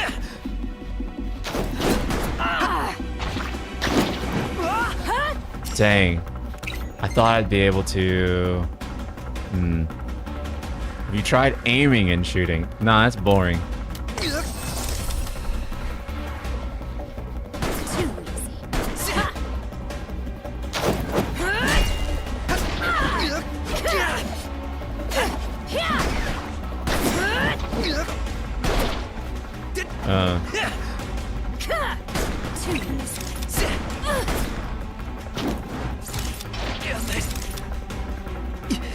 And actually, that's probably how you would get her with like one of the explosive barrels. So... Okay. Now let's actually die. On purpose.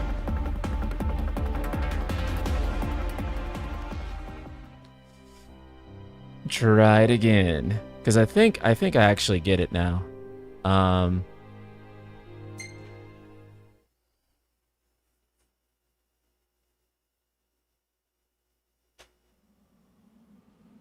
now. Hold on one sec. See something. Okay, I think we're good. Let's see what you can do. Bring it on. Too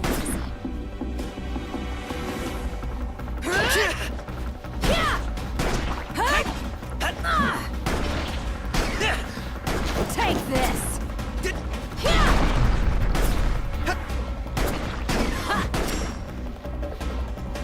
Okay. Damn.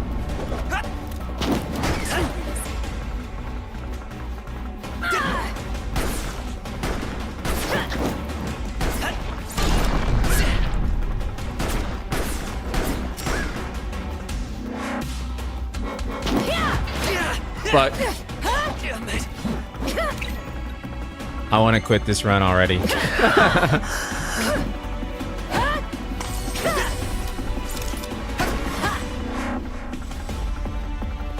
But we'll see.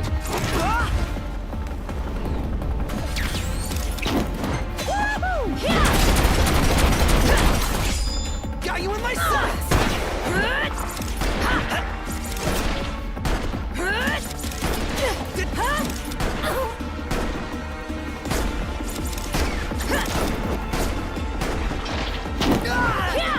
How do we do that again? I'm so confused. I want to be able to do that a second time.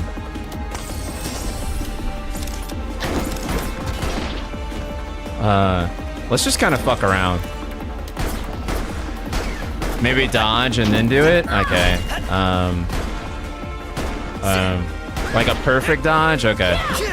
But no, I felt like I shot her last time and then that's what did it.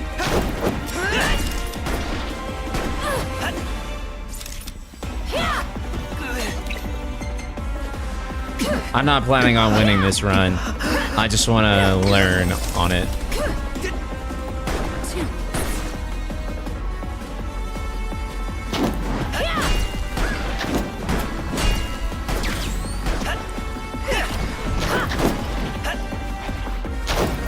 Okay. Yeah, maybe it is perfect dodge. I think you're right. That doesn't work. Well, that did.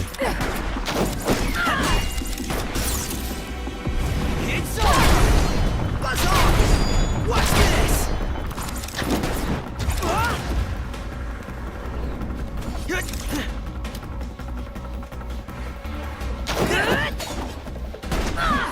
Damn it. Better kill me real quick. Actually, no. I'll survive for as long as I can. Just to fuck around more.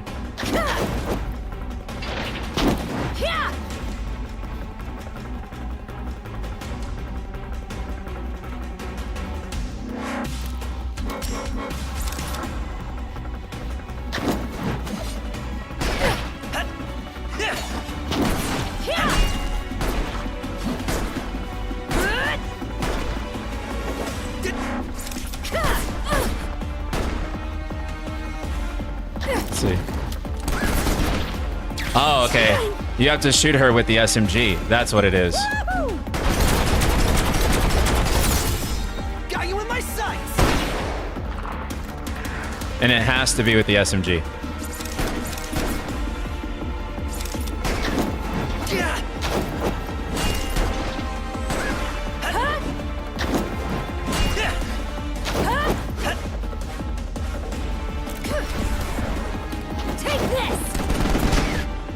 Yeah, oops.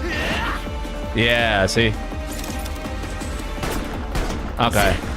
We got this figured out.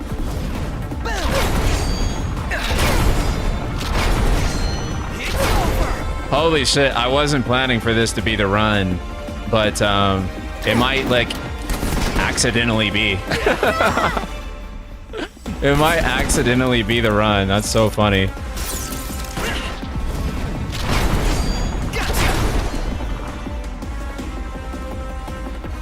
Because I still have a Phoenix down, so...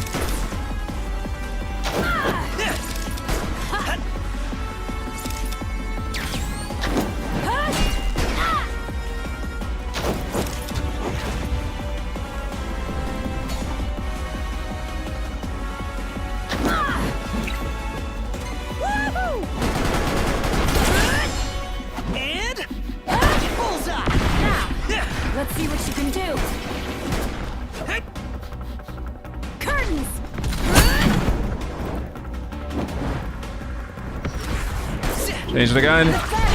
Okay. I did not. Yeah, that did not work out how I hoped. But we still have a Phoenix down, so we can use that.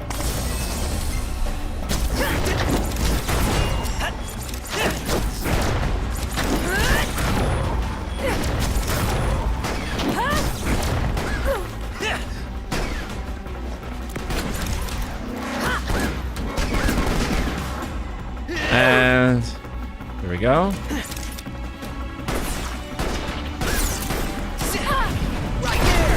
Got it. I said this was not going to be the run. I said it was not going to be the run. That's so funny. Oh, man. I was like, yeah, we're just going to mess around and figure some stuff out. And then I figured out the whole fucking boss fight. That was really done. Yeah, that's a lot of fun. Nowhere near as challenging as Core. Like, not even close. But that was really fun. It's fun to figure this stuff out since it's unique from the base game. I think that's what's like really cool about Final Fantasy 15 in general, is just that like there are so many unique gameplay experiences within it that have just been kind of added over time. And that shit is tight. Now, a lot of it is half-baked, yes. But when it lands pretty damn good, right? Like, it's shit that, like, I really enjoy. And so, yeah, this for me definitely hit.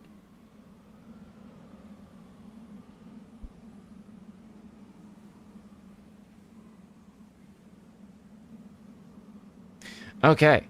I think we're gonna call it a stream here. And we'll be back on Friday with more Final Fantasy 15. Let's see. Who should we raid? On Twitch? Is there anyone streaming anything good? Shit, man.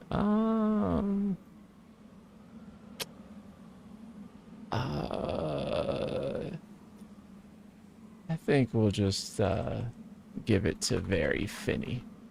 Just playing Baldur's Gate. Okay. I will see you guys all on Friday with more FF15. We'll do Chapter 13, Verse 2. And then after Chapter 13, Verse 2, we are going to start on Episode Ignis. So, please look forward to going deep inside of Ignis. I'll see you all Friday. Later, guys.